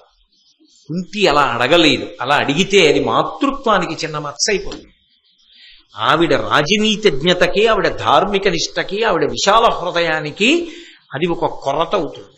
ఆవిడ అడగలేదు, కర్ణుడే అన్నాడు. సరే అలాగే కానీ అది భగవత్ సంకల్పం అంతే ఆవిడ. ఎందుకని ఇక్కడికి వచ్చే ముందు ఆవిడ కృష్ణ రాయబారానికి వెడుతున్న కృష్ణుడితో మాట్లాడింది, రాయబారం చెప్పి వచ్చిన కృష్ణుడితో మాట్లాడింది, విదురుడితో మాట్లాడింది, తర్వాత గంగ ఒడ్డుకు వచ్చింది. అందుకని ఆమెది మొత్తం యుద్ధం ధర్మానికి సంబంధించిన ఆలోచన. కర్ణుడికి సంబంధించినంత వరకు ఇప్పుడు నా దగ్గరికి వచ్చిందంటే అమ్మగా తన బిడ్డల కోసం వచ్చిందన్న ఆలోచన. ఎవరిది వాళ్ళది గొప్ప విషయమే, ఎవరిని తక్కువ చేయడానికి వీల్లేదు. కానీ ఈ విషయం దుర్యోధనుడికి చెప్పేస్తే వెళ్ళి ఇంకొకటి కూడా ఏం చెప్పాలి? ఎందుకు చేసావు ప్రతిజ్ఞ, నలుగురిని ఎందుకు చంపావు అని అడిగితే ఏం చెప్పాలి? నేను కుంతికి మాట ఇచ్చానని చెప్పాలి. కుంతికి ఎందుకు మాట ఇచ్చావు, కుంతి నీ దగ్గరికి ఎందుకు వచ్చిందంటే ఏం చెప్పాలి? అది చెప్పేసిన నాడు ఇంకా అమ్మ నీ రహస్యం ఇప్పుడెందుకులే బయటపడ్డామని తాను ఇచ్చిన మాట ఏమైపోవాలి? అమ్మకి అపకీర్తి వస్తుందేమోనని దుర్యోధనుడికి చెప్పడం మనిషి. అంటే మళ్ళీ ఇంకో నలుగుడు కొత్తగా మొదలైందా మనసులో? అందుకే నేను చెప్పింది, భారతంలో కర్ణుడు ఎప్పుడు ఏకాంతంగా ఎవరిని కలిసినా ఇంకొంచెం బాధపడిపోవడానికి, ఇంకో వారం నిద్రపోవడానికి కావలసిన సరుకులు తెచ్చుకుంటాడు. ఒక్క కృష్ణుణ్ణి కలిసినప్పుడు మాత్రం తన గుండెల్లో బాధ తీర్చుకున్నాడు. కుంతిని కలిశాడు, ఇప్పుడు ఏమైంది? ఇంకా నలుగుడు. ఇది దుర్యోధనుడికి చెప్పలేను. అలాగని ఇప్పుడు కొన్ని కారణాల వల్ల అడక్కు, అర్జునుడిని మాత్రమే చెబుతాను అని అనలేడు. అన్నప్పుడల్లా నేనున్నాను కదా పాండవుల గురించి నీకు బెంగ ఎందుకు అంటుంటాడు. అన్నప్పుడల్లా మనసులో అమ్మ బాబాయ్ అంటున్నాను కానీ అటు మాట ఇచ్చానని కలుక్కుమంటూ ఉంటుంది. ఇది నలుగుడా కాదా? ఎంత నలుగుడు ఆయనకి! ఎవరితో చెప్తాడు ఈ విషయాలు? ఎవ్వరికీ చెప్పలేడు. కానీ ఆయనకి ఆయనే అలా నలుగుడు పడిపోతూ ఉండాలి. ఇది కనిపెట్టే ద్రోణుడు ఓ మాట అన్నాడు ఆఖరణ, పరాకుగా ఉంటాడు అన్నాడు. దేని మీద ఉండవలసినటువంటి దృష్టి దాని మీద పెట్టాడు అన్నాడు. ఎలా పెడతాడు? ఇటు చూస్తే ఒకరికి మాట, అటు చూస్తే ఒకరికి మాట. ఎలా అక్కడ చేయడం? ఏదీ పైకి చెప్పుకోలేడు. త్వరలో వెలుగుతున్న అగ్ని ఉన్న పెద్ద పచ్చ చెట్టు పైకి చక్కగా ఉంటాడు, ఆకులతో, కొమ్మలతో, రెమ్మలతో, పిందెలతో, కాయలతో ఉంటాడు. కానీ ఆ చెట్టుకి తెలుసు దాని త్వరలో మంట మండుతోందని. బాధ చెట్టుకు ఒక్కదానికే తెలుసు, అందం ఊరందరికీ తెలుసు. ఏదో లోకంలో ఓ సామెత చెప్తుంటారు, బాధ చెవులది అందం బొగ్గలది అని. చెవులకి ఆభరణాలు పెట్టుకుంటారు, పెట్టుకుంటే చెవి కుట్టించాలా, చెవి కుట్టించడం అంటే దానికి ఒక కన్నం పెట్టించాలా, అది అంత తేలికైన విషయం అని ఎత్తురు రాదు, బాధేస్తుంది. మరి ఆ తర్వాత అది పూడుకోవాలి, అది పూడుకునే వరకు అందులో ఓ పుల్లో ఏదో పెట్టాలి, ఆ తర్వాత ఆభరణాలు పెట్టాలి. పెట్టుకున్న తర్వాత అవి ఈ చెవి తమ్మికి బరువేగా ఎంతైనా అవి ఇలా సాగుతాయి పాపం. సాగిన తర్వాత అవి వేలాడుతుంటాయి, ఆ దుద్దులో ఏవో వేలాడుతుంటే అందం మాత్రం దేనికి? ఈ కాంతులు పడి బుగ్గలు అందంగా కనబడతాయి. బాధంతా చెవులది, అందమంతా బుగ్గలది అని లోకల్లో సామెత. అలా చెట్టు తొర్రలో ఉన్నటువంటి అగ్ని కర్ణుడి విషయంలో ఆయన పాపం అమ్మా అని ప్రేమతో మాట ఇచ్చేశాడు. ఇచ్చానయా అని దుర్యోధనుడికి చెప్పలేడు. ఈయనేమో యుద్ధానికి వస్తాడు, ఈయన ధనస్సు పట్టుకుని వస్తాడు. అక్కడికి వెళ్ళి ఈయన చేయగలిగింది తక్కువ. తెలుసు, వీళ్ళు పడిపోతారని తెలుసు. ఇవేవి ఎవ్వరికీ చెప్పలేడు జీవితంలో. అమ్మయ్యా కృష్ణుడికి చెప్పేసుకున్నాను అని ఆనందపడ్డాడు. కొత్త ఓటు వచ్చేసింది మళ్ళీ. ఆయన నేను అందుకే అన్నా, ఇన్నింటికి ఏమని చెప్తాం, ఎవరిని నింద చేస్తాం, ఎవరిని ఇందులో దోషి అని నిర్ధారణ చేస్తాం? అప్పుడు ఇంకా మనకి అందుబాటులో ఉన్న మాట ఒక్కటే ఉంటుంది లోకంలో. చూడండి, ఎవడైనా బాగా కష్టానికి లోనైపోయాడు అనుకోండి, ఏం చేయాలి, కర్మ ఏం చేయమంటారంటాడు. అప్పుడు వేదాంతం పనికి వస్తుంది. అలా నాబోటిగాడు ఏం చేయాలో అర్థం కాక ఏమనాలంటే, ఇంకా నాబోటిగాడేమి మీరైనా అంతే దురదృష్టవంతుడండి. ఏమిటండా నలుగుడు పాపం, ఆయన ఏ తప్పు చేశాడు, అమ్మని అమ్మగా భావించి మాటిచ్చాడు, ఇంత వంప ముంచిందా అనుకోవాలా వద్దా? అందుకే చాలా సందర్భాల్లో కర్ణుడు దుర్యోధనుడు ఎక్కడ బెంగెట్టుకుంటాడో అని తనకి కలిసిరానివి వదిలేసి పర్వాలేదులే పని అయిపోయిందని చెప్తుండేవాడు. అదే కొంప ముచ్చేసింది. నేను మీకు ఇంకా ఎదురు చూపిస్తాను. ఇదంతా ఎందుకు వచ్చిందో తెలుసా? నిజానికి పైకి కనిపించినంత కఠినుడు కాడు, బహు మృదు హృదయం, లోపల వెన్నపూస, పైన కఠినమనిపించు, లోన వెన్న అగుపించు. దానివల్ల దెబ్బతిన్నాడు.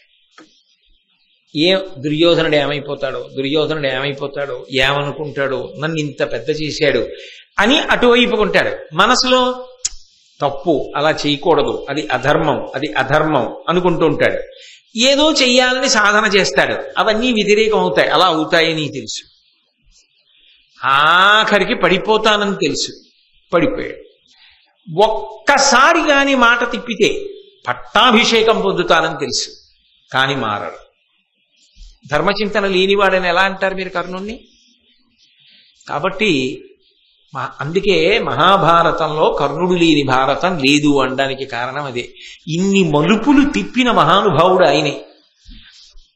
సరే, ఈ విషయం పూర్తయిపోయిన తర్వాత ఒకానొక సందర్భంలో ఈ కర్ణుడు చాలా చాలా గొప్పవాడు, సహజ కవచ కుండలములతో ఉన్నవాడు. ఆయనని ఓడించడం జరాసంధుడికి సాధ్యం కాల. ఒకప్పుడు కర్ణుడు జరాసంధుడిని యుద్ధంలో ఓడించి ద్వంద్వయుద్ధానికి రమ్మన్నాడు. జరాసంధుడు ద్వంద్వయుద్ధం చేశాడు. ద్వంద్వయుద్ధం చేస్తే జరాసంధుడు ఈయన దాటి తట్టుకోలేక జరాసంధుడికి కీలు విరిగిపోయింది. అది ఎందులో? ద్వంద్వయుద్ధంలో. ఇతరుల సహాయం లేదు. ఇతరుల సహాయం లేకుండా ఇద్దరు చేసిన యుద్ధంలో జరాసంధుడంతటి వాడు కర్ణుడి యొక్క ప్రతిభకి ఆశ్చర్యపడిపోయి ఒక నగరాన్ని బహూకరించాడు. అబ్బా, ఏమి శౌర్యం, ఏమి పరాక్రమవంతుడవని. ఇంతటి పరాక్రమవంతుడు అన్నిటినీ మించి పుట్టుకతో కవచకుండలాలు ఎవరికి ఉంటాయి? ఎవరికి ఉండవు. పుట్టుకతో కవచం, పుట్టుకతో కుండలాలు ఉన్నాయి అన్న మాటకు అర్థం ఏమిటి? ఆయన్ని ఓడించలేము, అది ఖచ్చితం కదా.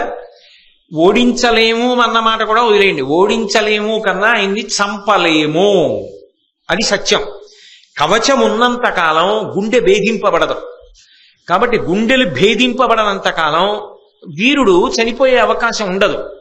కాబట్టి సహజమైనటువంటి కవచం ఉన్నది. సహజమైనటువంటి కవచము, సహజమైన కుండలములు ఉన్నాయంటే కర్ణుడి యొక్క మరణమంత తేలిక కాదు అన్నది ఆయన పుట్టుకలో తెలుస్తోంది. కర్ణుడు బ్రతికున్నంత కాలం మనకి విజయం తథ్యమన్న విషయం నమ్మకం కాదు అన్నది ధర్మరాజుకి తెలుసు. అందుకే ధర్మరాజుకి పుట్టుకతో మహావీరుడు కర్ణుడు అని ఒక గొప్ప నిశ్చితాభిప్రాయం. పుట్టుకతో ధర్మాత్ముడు ధర్మరాజు అని ఒక గొప్ప నిశ్చితాభిప్రాయం కర్ణుడికి ధర్మరాజు విషయం. వాళ్ళిద్దరికీ పరస్పర గౌరవాలు ఉన్నాయి, బయటపడరు కానీ. కాబట్టి ఈ కవచకుండలాల గురించే బెగ్గ పెట్టుకుంటూ ఉండేవాడు. ఇప్పుడు మరి ధర్మరాజు గారు ఇంత బాధపడుతుంటే ఆ కర్ణుడు ఎక్కడ కొంప ముంచేస్తాడో భారత యుద్ధంలో అని భయం. కొంప ముంచేయడం అంటే ఏమిటి? అవధ్యుడు చావడు, చావనివాడు ఇతరులను చంపి తీరుతాడు, వాడు చావడండి అంటారు. ఎంతకీ చావకపోతే, యువతలవాడు ఏం చేసినా చావకపోతే, యువతలవాడు నిరుత్సాహపడ్డాక వాడే చంపేస్తాడు యువతలవాడిని. అందుకని అర్జునుడు ఏమవుతాడు? ఇది భయం ధర్మరాజు గారికి ఎప్పుడు. ఈ భయం పోవాలంటే ధర్మరాజు గారికి దేవతలు పూనుకోవాలి. ఎందుకని అంటే ధర్మం ఎక్కడున్నదో అక్కడ పూనిక ఉండాలి, ఉత్సాహం ఉండాలి, ధైర్యం ఉండాలి తప్ప ధర్మం ఉన్న చోట పిరికితనం ఉండిపోయింది అనుకోండి, అధైర్యం ఉండిపోయింది అనుకోండి, ఇక దేవతలు ఉన్నారన్న మాటకు అర్థం ఏమిటి? అందుకని ఇంద్రుడు అన్నాడు, నేను ఆ కర్ణుని యొక్క కవచకుండలములను తీసేస్తాను, అపహరిస్తాను. అపహరించడం అంటే మీరు బాగా పట్టుకోవాలి. మహాభారతంలో నిజానికి ఇంద్రుడు అపహరించాడన్న మాట యథాతథంగా అన్వయం కాదు. అపహరించడం అంటే ఏంటి? దొంగతనం చేయడం. దొంగతనం చేయడం అంటే ఏంటి? అవతలవాడికి తెలియకుండా వాడి వస్తువు పట్టుకెళ్ళిపోతే దొంగతనం. అంతేగాని అవతలవాడిని అడిగి పట్టుకెళ్ళిపోయాడు అనుకోండి, దొంగతనం ఎందుకు అవుతుంది? అయ్యా, ఈ పుస్తకం ఏమిటో రోజు మీరు చూస్తున్నారు, నాకు ఇచ్చేద్దరు ఆ పుస్తకం, నేను చదువుకుంటానన్నారు అనుకోండి. మీరు నేను ఏదో ఒక చోట భారతం ఆపుతాను కదా, ఆపినప్పుడు ఈ పుస్తకం నాకు ఇచ్చేద్దరు అన్నారు అనుకోండి. అయ్యో చాలా కష్టపడి రాసుకున్నానండి అనుకున్నా, సరే చదువుకుంటానంటున్నారుగా తీసుకోండి అని నేను ఈ పుస్తకం ఇచ్చేసాను అనుకోండి. ఇచ్చేస్తే మీరు నా పుస్తకాన్ని అపహరించారని ఎలా అంటాం? మీరు నన్ను అడిగారు, ఇచ్చేశాను. ఓని చాగంటి కోటేశ్వరరావు గారికి ఒక బలహీనత ఉందండి, తెల్ల పంచ, తెల్ల లాల్చి, తెల్లటి ఉత్తరీయం వేసుకొస్తే పుస్తకం అడిగితే కాదండి ఇచ్చేస్తాడు అలా కనబడితే మాత్రం. అంటే మీరు అలా బట్టలు కట్టుకుని వచ్చారనుకోండి, నేను ఇచ్చేసాను అనుకోండి, అప్పుడు మాత్రం అపహరించారా? కాకపోతే వేషం మీరు మార్చుకున్నారు, నన్ను అడిగే పుచ్చుకున్నారు, నాకు తెలియకుండా మాత్రం నా పుస్తకం పట్టుకెళ్ళిపోలేదు కదా. కానీ కవచకుండలములను ఇంద్రుడు అపహరించెను అన్న మాట భారతంలో వచ్చింది. అసలు నిజానికి ఆ మాట ఎందుకు వచ్చింది? అసలు అలా ఎందుకు రావాలి? అలా అపహరించాడు ఆయన. ఆ కోణంలో జాగ్రత్తగా ఆ ఘట్టాన్ని పరిశీలనం చేసే ప్రయత్నం చేయండి. ఎందుకనంటే భారతంలో పైకి కనపడినంత తేలికగా ఉండదు విషయం, లోపల ఏదో ఉంటుంది అంతరార్థం. ఇంద్రుడు కర్ణుని యొక్క సహజముగా ఉన్నటువంటి కవచకుండలములను తీసుకుపోవాలనుకున్నాడు, అపహరించాలనుకున్నాడు. పోని దొంగతనం చెయ్యాలనుకున్నవాడు అందరికీ తెలిసేటట్టు చేస్తాడా? ఎందుకు చేస్తాడు? అందరికీ చెప్పాడు అనుకోండి, ఎదురింటికి వెళ్ళి పక్కింటికి వెళ్ళి అందరికీ సంక్షిప్త సందేశాలు పెట్టి ఇవాళ రాత్రి 12 గంటలకు నేను ఫలానా ఇంట దొంగతనం చేయబోతున్నాను అని చెప్తాడా? ఎవ్వరికీ చెప్పకుండా చేస్తే దొంగతనం కదా. రేపు ఇంద్రుడు వస్తాడు కవచకుండలాలకని సూర్యుడికి కూడా తెలుసు.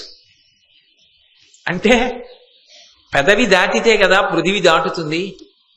అది దొంగతనానికి సంబంధించిన వ్యూహం అందులో ఉన్నట్ట లేదు కదా. అయితే అప్పుడు ఏమనాలి మరి దాన్ని? అంటే తేలిక మార్గం ఏమిటంటే పుత్రవ్యామోహము దేవతలకే వదలదు అని ఆరోపించాలి. అప్పుడు మన పుత్ర వ్యామోహానికి కూడా మనకు ఒక చిన్న ఉపశాంతి ఉంటుంది. అలా ఎందుకండి అపహరించాడు అంటే ధర్మరాజు గారు బెంగపెట్టుకున్నాడు. దేనికి బెంగపెట్టుకున్నాడు? కర్ణుడు అర్జునుడిని చంపేస్తాడేమో. అప్పుడు అర్జునుడి గురించి అన్నగారే బెంగెట్టుకుంటే అర్జునుడికి తండ్రి గారైన ఇంద్రుడు గారు ఎంత బెంగపెట్టుకోవాలి? అందుకని అయ్యో ఒరే వాళ్ళ అన్నయ్య బెంగెట్టుకుంటున్నాడు, మరి తండ్రిని నేను ఏదో చెయ్యాలి కదా. పాండురాజు గారు చచ్చిపోయాడు పాపం, మరి ఇంద్రుడు ఏదో చెయ్యాలిగా. అందుకని అర్జునుడి మీద వ్యామోహంతో ఇంద్రుడు వెళ్ళాడు. మరి అప్పుడు కర్ణుడికి తండ్రి ఎవరు? సూర్యుడు.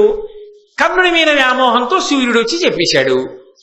అప్పుడు దేవతలకి కూడా పుత్ర వ్యామోహం ఉందిగా, ఏం మా అబ్బాయి గురించి ఆలోచిస్తే ఏమిటి తప్పు అని నేను సరిపెట్టుకోవడానికి నాకు ఉపశాంతి దొరుకుతుంది. అసలు భావాన్ని అపహరించడం సహజ కవచకుండల అపహరణ. నిజంగా అంతమందికి తెలిసి దొంగతనాలు చేస్తారా? అందులో ఉన్న భావన అదే. ఇంద్రుడికి తెలిసి ఉన్నది. ఇంద్రుడు రేపు నేను వెళ్తున్నాను, రేపు కర్ణుడి దగ్గర కవచకుండలాలు కొట్టేద్దాం అనుకుంటున్నాను అన్నాడు. సూర్యుడికి తెలిసిపోయింది. సూర్యుడికి తెలిసిపోయిందంటే ఇంద్రుడు ఎవరితో అంటాడు? దేవసభలో ఎవరితోనా అనాలి. వాళ్ళు వెళ్ళి సూర్యుడికి చెప్పేశారు. అంటే ఇప్పుడు అది దొంగతనం అవుతుందా? ఇంకోటికి చెప్పి చేసింది అసలు ఎలా అవుతుంది? అది ఎలా దానికి అపహరణం అన్న మాట అన్వయం చేద్దాం మనం? సరే పోనీ కథాపరంగా కాసేపు అలా పక్కన పెట్టి కథను ఆలోచించండి. సూర్యుడికి తెలిసింది. సూర్యుడికి సహజంగా ఏమిటి? ఒక లక్షణం ఉంటుంది, ఆయన పరమాత్మ దైవం. తనని నమ్ముకున్నవాడెవరో వాడు అన్యాయం అయిపోతుంటే ఆయన చూస్తూ ఊరుకోడు. అందున ఇప్పటికే కొంత అన్యాయం అయిపోయి ఉన్నాడు అనుకోండి, ఆయనకి ఇంకా ఆదుకోకపోతే మనసు ఊరుకుంటుందా? ఇప్పటికే చెప్పలేదుగా కర్ణుడు నా కొడుకని. చెప్పనందుకు అన్యాయం అయిపోయాడుగా పాపం. చెప్పకుండా ఇంకా ఎక్కడుంటాడు? పైగా ఆయనకి ఆపద వస్తుంటే ఎలా ఊరుకుంటాడు? ఆ సూర్యుడిని ఉపాసన చేసి వచ్చినవాడు కదా కర్ణుడి యొక్క అవతారం. కాబట్టి సూర్యుడి ముందు పరిగెత్తుకుంటూ వచ్చాడు బ్రాహ్మణ వేషంలో. ఆ వచ్చినప్పుడు కూడా ముందు సూర్యుడిగా రాలేదు, అది విచిత్రం. ముందు బ్రాహ్మణుడిగా వచ్చాడు. వచ్చి కర్ణుడి ముందు నిల్చున్నాడు. అయ్యా ఎవరు మీరు, ఏం కావాలి, ఎందుకు వచ్చారు అని అడిగాడు. అడిగితే వెంటనే సూర్యుడు అన్నాడు కర్ణుడిని ఉద్దేశించి, అమృతమయంబు సువ్వెసుగుణాకర ఈ మహనీయ వస్తుయుగ్మము ఇవి ఉండునేని త్రిజగంబులయందు అశేష శత్రులోకమునకు నీవు వజ్జుడవు కావు, నిరంతర సౌఖ్య సాంద్ర మోదమున వెలుంగుదువు, ఏనిది హితంబుగా చెప్పితే మోసపోకుమి. చాలా జాగ్రత్తగా పరిశీలించాలి పద్యాన్ని మీరు. అమృతమయంబు సువ్వే సుగుణాకర, సుగుణములకు ఆలమైనటువంటి వాడా, సముద్రము వంటి వాడా, ఓ కర్ణ, నీ దగ్గర ఉన్నటువంటి 2 వస్తువులు అమృతమయములు, అమృతముతో తడిసి ఉన్నాయి. అందుకని అవి ఉన్నంత కాలము ఈ మహనీయ వస్తు యుగ్మము ఇవి యుండునేని త్రిజగంబులయందు అశేష శత్రులోకమునకు నీవు వజ్జుడవు కావు. ఈ కవచమున్నదే ఇది అమృతమయం. నీకున్న కుండలములున్నాయే అమృతమయములు. ఇవి నువ్వు ధరించి ఉన్నంత కాలం 3 లోకములలో ఉన్నటువంటి వాళ్ళు ఎవ్వరూ కూడా నిన్ను చంపలేరు. వజ్జుడవు కావు, ఓడించలేరు కాదు.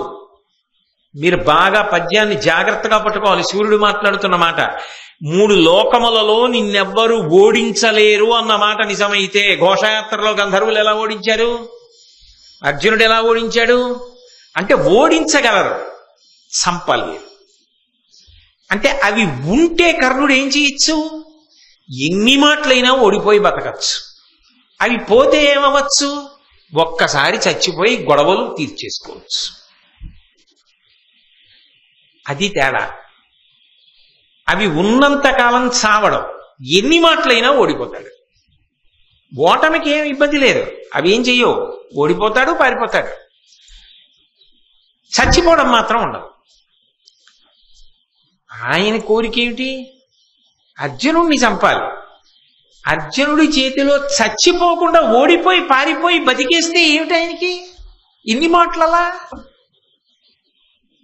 కాబట్టి అవధ్యుడవు నువ్వు 3 లోకములలో ఉన్నటువంటి వారు ఎవ్వరూ కూడా నిన్ను చంపలేరు, అంతవరకే తప్ప నిన్ను యుద్ధంలో ఓడించలేరన్నమాట మాత్రము అన్వయము కాదు. అవి ఉన్నంతకాలం. కాబట్టి ఎవడైనా లోకంలో ఏం కోరుకుంటాడు? బ్రతికియుండిన సుఖములు పడయవచ్చు. బతికుంటే సుఖాలు పొందొచ్చు, బతికుంటే ఇవాళ ఓడిపోతే రేపు గెలవచ్చు. అందుకే కదా గంధర్వుల దగ్గర పారిపోయాడు. ఎందుకు పారిపోయాడు? అప్పటికి ఇంకా యుద్ధం చేసినా సుఖం లేదు. పారిపోతే తర్వాత ఓ రోజు ఇంకో అవకాశం వస్తుంది. అది కదా ఎదురు చూశావు. నువ్వు బ్రతకడం ఈ కవచకుండలాల మీద ఆధారపడి ఉంది. కానీ అవి ఎంత గొప్ప సౌఖ్యాన్ని ఇస్తాయో, ఎంత సుఖాన్ని ఇస్తాయో, అంత గొప్పవైన కారణం చేతనే అంత గొప్పవాడొకడు వీటిని తీసుకోవడానికి వస్తున్నాడు. ఆయన ఎవరో కాదు, ఇంద్రుడు వస్తాడు. కాబట్టి నాయన చాలా జాగ్రత్తగా ఉండు సుమా. అవి రేపు అడుగుతాడు సుమా, వచ్చి ఇవ్వకు సుమా. వాటి మీద నీ బ్రతుకు ఆధారపడింది. అవి కాని పోయాయా ఓటమే కాదు, చచ్చిపోతావు కూడా. నువ్వు ఓడిపోవడం ఒకటే అని చెప్పడం కుదరదు, చచ్చిపోతావు కూడా. చంపేయచ్చప్పుడు నిన్ను. కాబట్టి జాగ్రత్త, ఇవ్వవద్దు అనగానే కర్ణుడికి ఆశ్చర్యం వేసింది. ఈయనకెందుకు ఇంత ప్రేమ? ఇవి అమృతమయములు, నాయనా నువ్వు చచ్చిపోకూడదురా, నువ్వు బతికుండాలరా నాన్న, నువ్వు 10 కాలాలు ఉండాలరా, ఈ కవచకుండలాలు ఇచ్చేయకురా నాన్న, రేపు వచ్చి ఎవడో అడుగుతాడురా నాన్న, ఇన్ని చెప్పడం కేవలం ఇంటికొచ్చినటువంటి ఒక వ్యక్తికి అవసరమా? కాబట్టి కాదు, ఇంకేదో కూడా ఈయన అందుకు చెప్తున్నాడు అని అనుమానం వస్తుందా రాధా కర్ణుడికి? అందుకని అడిగాడు, అయ్యా మీరు ఇలా బ్రాహ్మణ వేషంలో వచ్చారు కానండి, మీ మాటలను బట్టి నాకు అర్థమవుతున్నది ఏమిటంటే మీరు కేవలము బ్రాహ్మణుడు మాత్రమే కాదు, నా ప్రాణముల మీద నా జీవితం మీద ఆసక్తి కలిగినటువంటి ఎవరో దైవస్వరూపం నన్ను కాపాడడానికి వచ్చారు చెప్పడానికి, మీరెవరో తెలుసుకోవచ్చా అని అడిగాడు. అమ్మో, వాళ్ళు మాట్లాడుకోవడాలు కూడా ఎంత గుంభరంగా ఉంటాయో చూడండి. అక్కడికి పని అయిపోతే వెళ్ళిపోదాం అనుకున్నాడు సూర్యుడు. కానీ ఈయన ఇలా అడిగాడు కదూ, మరి ఎలాగైనా ముందు కొడుకుని రక్షించుకోవాలి, భక్తుణ్ణి రక్షించుకోవాలి, ఆయన కవచకుండలను నిలబెట్టాలి. అందుకని తన యథార్థ స్వరూపాన్ని చూపించాడు. అనుడు అతడేను సూర్యుడా, మనమున నీయందు కలుగు మక్కువ కజ్జం బొనరగనుపదేశింపగ చనుదించితి అనిన అతడు సంభ్రమమొప్పన్. నేను సూర్య భగవానున్నయా, కేవలముగా నీకు ఒక మంచి ఉపకారం చేసి పెట్టాలి అని చెప్పి ఇక్కడికి వచ్చాను, మంచి మాటలు చెప్పాలి అని వచ్చాను.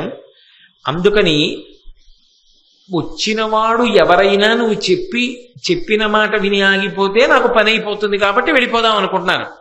కానీ మీరు ఎవరో దేవుడయ్యి ఉంటారు, దేవత అయి ఉంటారు, నా యందు మక్కువ కలిగిన వారై ఉంటారు, లేకపోతే ఇలా ఎందుకు వస్తారు మీరెవరని అడిగావు.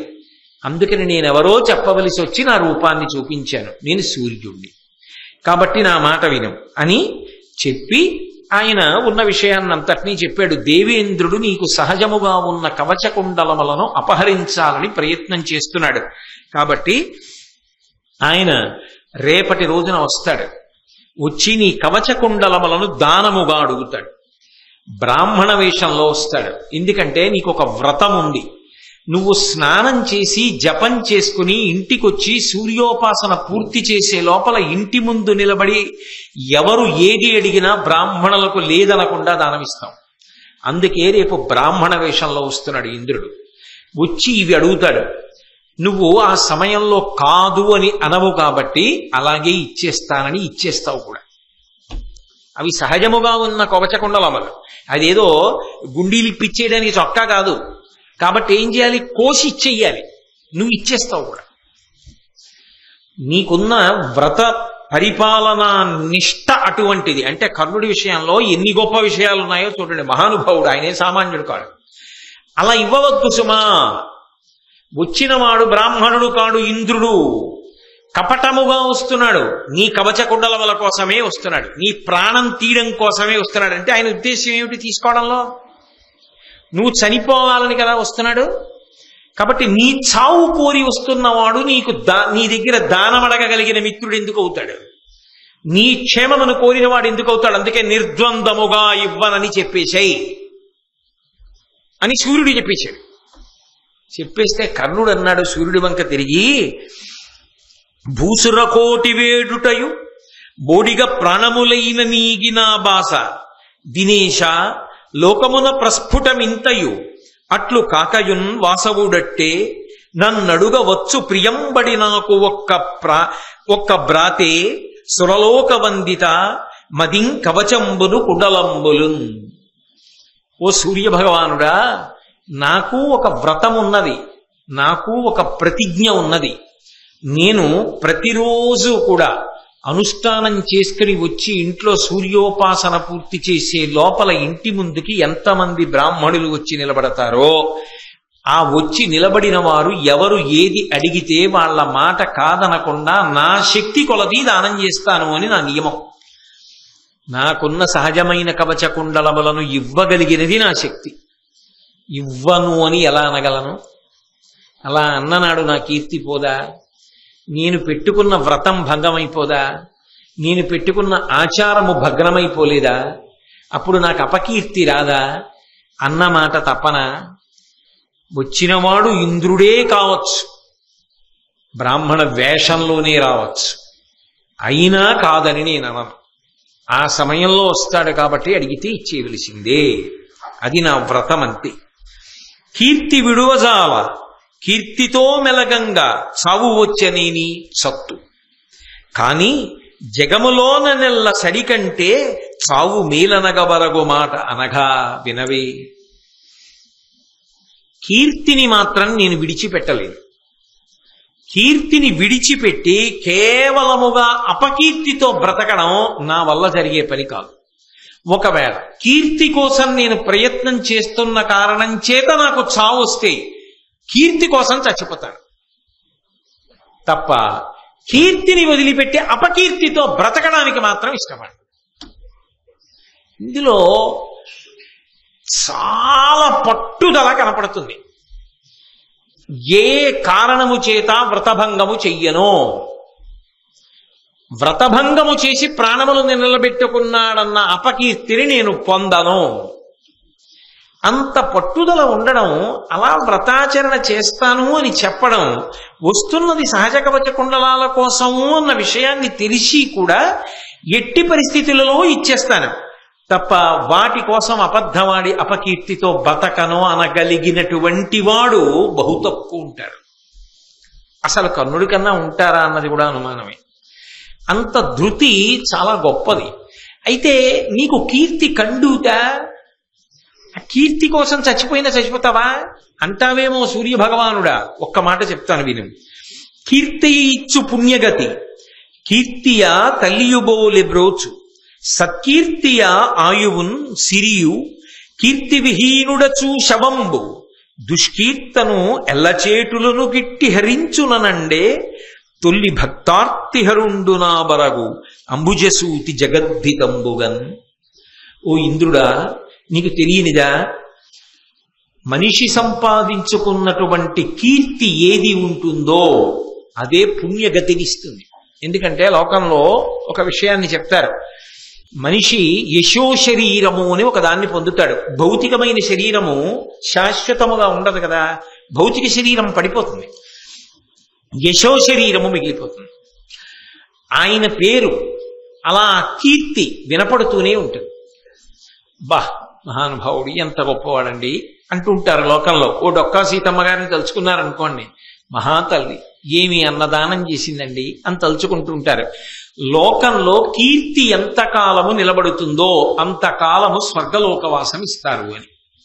అందుకని యశో శరీరుడై నిలబడాలని కోరుకుంటాడు. మనిషి కీర్తి కోసం ప్రయత్నం చెయ్యాలి, ప్రయత్నపూర్వకంగా కీర్తిని సంపాదించుకోవాలి. కష్టపడకుండా కీర్తి రమ్మంటే ఎక్కడి నుంచి వస్తుంది? కష్టపడితే, ఉత్తమ కర్మలు చేస్తే, త్యాగం చేస్తే కీర్తి వస్తుంది. కాబట్టి యశమునందు అనురక్తియు ప్రకృతి సిద్ధ గుణంబులు సజ్జనాళికి అంటాడు భర్తృహరి. కీర్తి పొందాలనేటటువంటి కోరిక సజ్జనులకు మాత్రమే కలుగుతుంది. ఎంత కష్టపడైనా నేను కీర్తివంతుడనవుతాను తప్ప అపకీర్తి నాకొద్దు అనుకుంటారు. కాబట్టి కీర్తియ ఇచ్చు పుణ్యగతి, కీర్తియ తలియుబోలె బ్రోచు. అమ్మ పసిబిడ్డడు తనని తాను రక్షించుకోలేని వాణ్ణి అమ్మ ఎలా కాపాడుతుంటుందో, వాడికి ఆకలిస్తుంది, అమ్మ నాకు ఆకలిస్తోందని అడగడం రాదు, కానీ వాడి ఆకలి గుర్తిరిగి అమ్మ వాడికి పాలిస్తుంది. కీర్తి పొందిన వ్యక్తి ఎక్కడికి వెళ్ళనివ్వండి, ఆయన కీర్తి వలన ఆయన అవసరములు తీరిపోతుంటాయి. ఆయన అండి అని ఆ పని చేసి పెడుతుంటాడు. ఆ కీర్తి ఆయన అవసరములు తీరడానికి కారణం. తల్లి ఎలా కాపాడుతుందో ఆయన కీర్తి ఆయనను అలా కాపాడుతుంటుంది. కీర్తియే ఆయువు. మనిషి కీర్తే మనిషికి ఆయుర్దాయం. ఎందుకో తెలుసా? ఉత్తమ కర్మలు చేసి కీర్తి సంపాదించుకున్నవాడు 10 కాలాలు బ్రతికుండాలని చెప్పి ప్రతి వాళ్ళు నమస్కారం చేస్తారు. అది సహజం లోకంలో. 10 మందిని ఆదుకునేవాడు, 10 మంది కోసం బ్రతికేవాడు ఎక్కడుంటాడో వాడు 10 కాలాలు బతికుండాలని 10 మంది పూజలో చెప్తారు. వాళ్ళ పూజ వాళ్ళు చేసుకుంటూ ఆయన 10 కాలాలు బతకాలి అని చెప్పుకుంటారు. కొంతమంది తల్లులైతే మాయుర్దాయం కూడా పోసుకుని నాయనా నువ్వు బ్రతకరా అని ఆశీర్వచనం చేస్తారు. అందుకే ఆయుర్దాయము దేని వలన వస్తుంది అంటే కీర్తి వలన వస్తుంది. ఆ కీర్తి ఆయువు, సిరియు. కీర్తే ధనం. నిజానికి కీర్తి ఉన్నవాడు పరుసు మర్చిపోయినా వచ్చే బాధ ఏముండదు. అపారమైన కీర్తివంతుడు అనుకోండి, ఆయన పరుసు జేబులో పెట్టుకోవడం మర్చిపోయాడు. ఆయన పరుసు జేబులో పెట్టుకోవడం మర్చిపోయి ఎలా అక్కడికి ఎక్కడికో వెళ్ళాలి, చాలా దూరం వచ్చేసాను అనుకున్నా ఎవరో వచ్చి నమస్కారం పెట్టి ఏమిటండి ఆలోచిస్తున్నారు అంటే, అబ్బాయి ఏం లేదండి, ఏదో మామాట పడుతున్నారు మీరు ఎందుకో అంటే, లేదు ఇంట్లో పరుసు మర్చిపోయానండి, మళ్ళీ ఎలా వెళ్ళడమా అని ఆలోచిస్తున్నాను, తాళం చెవి కూడా లేదు, ఇల్లు తాళం వేసుకుని తను పట్టుకుని వేరే పని మీద వెళ్ళింది, ఏదో బంధుగృహంలో ఉత్సవం ఉంటే మళ్ళీ అక్కడికి వెళ్ళాలి, మళ్ళీ అక్కడి నుంచి తాళం తెచ్చి ఇక్కడ ఇంట్లో తాళం తీసి పొరసట్టుకొచ్చి నేను వెళ్ళేటప్పటికి పని వేళ దాటిపోతుందని ఆలోచిస్తున్నాను అంటే మీరు భలేవారే, అంత ఆలోచించాలా? నేను ఇప్పుడు ఏం పెద్ద రాజకార్యం మీద వెళ్ళలేదు, నా కార్యక్రమం పని పూర్తి చేసి తీసుకొచ్చి ఇంట్లో దింపేస్తాను అంటాడు. బస్సులో వెడదాం అనుకున్నవాడు చల్లటి కారులో వెళ్ళి పని పూర్తి చేసుకుని ఇంటికి వెళ్ళిపోతాడు. డబ్బుంటే బస్సు ఎక్కి వెళ్ళాలి, కీర్తి ఉంటే పరుసు మర్చిపోయినా ఏసీ కారులో వెళ్ళచ్చు. కాబట్టి కీర్తియే సిరి. కీర్తిని మించిన ఐశ్వర్యమే ఉంటుంది, అంతగా మించిన డబ్బే ఉంటుంది. కీర్తిహీనుడచూ శవంబు, ఏ కీర్తి లేనివాడు శవంతో సమానం. అక్కడ శవం ఉందనుకోండి అందరూ దూరంగా పోతారు. ఏ కీర్తి లేదనుకోండి జీవితంలో, వాడు ఏ ఉపకారం ఎవరికీ చేయలేదని గుర్తుదానేది. కీర్తి అంటే ఏమిటండి? ఎవ్వరికీ ఏ ఉపకారం చేయలేదు. ఎవ్వరికీ ఏ ఉపకారం చేయని వాడు ఎవరికి తెలుస్తాడు? ఎవ్వరికీ తెలియదు. శవాన్ని పట్టించుకోకుండా అలా పక్క నుంచి ఎలా పోతారో శవాన్ని శవం తాలూకా వాళ్లే పట్టించుకోవాలి. మీరు ఒక విషయాన్ని బాగా గుర్తుపెట్టుకోవాల్సింది ఉంటుంది. చాలా మందికి లోకంలో ఒక భయం ఉంటుంది, చచ్చిపోయాక ఎలా అని. చచ్చిపోయాక ఎలా అని ఆలోచించవలసిన వాళ్ళు లోకంలో ఒక్క కడుపున పుట్టిన సంతానమే. అథవా కాకపోతే చిట్ట చివర దాని గురించి ఆలోచించవలసిన వాళ్ళు పురపాలక సంఘం వాళ్ళు. చచ్చిపోయాక ఎలా అన్న దాని గురించి ఆలోచించవలసిన అవసరమే లేదు. చచ్చిపోయే లోపల ఎలా అన్నదే మనం ఆలోచించాలి.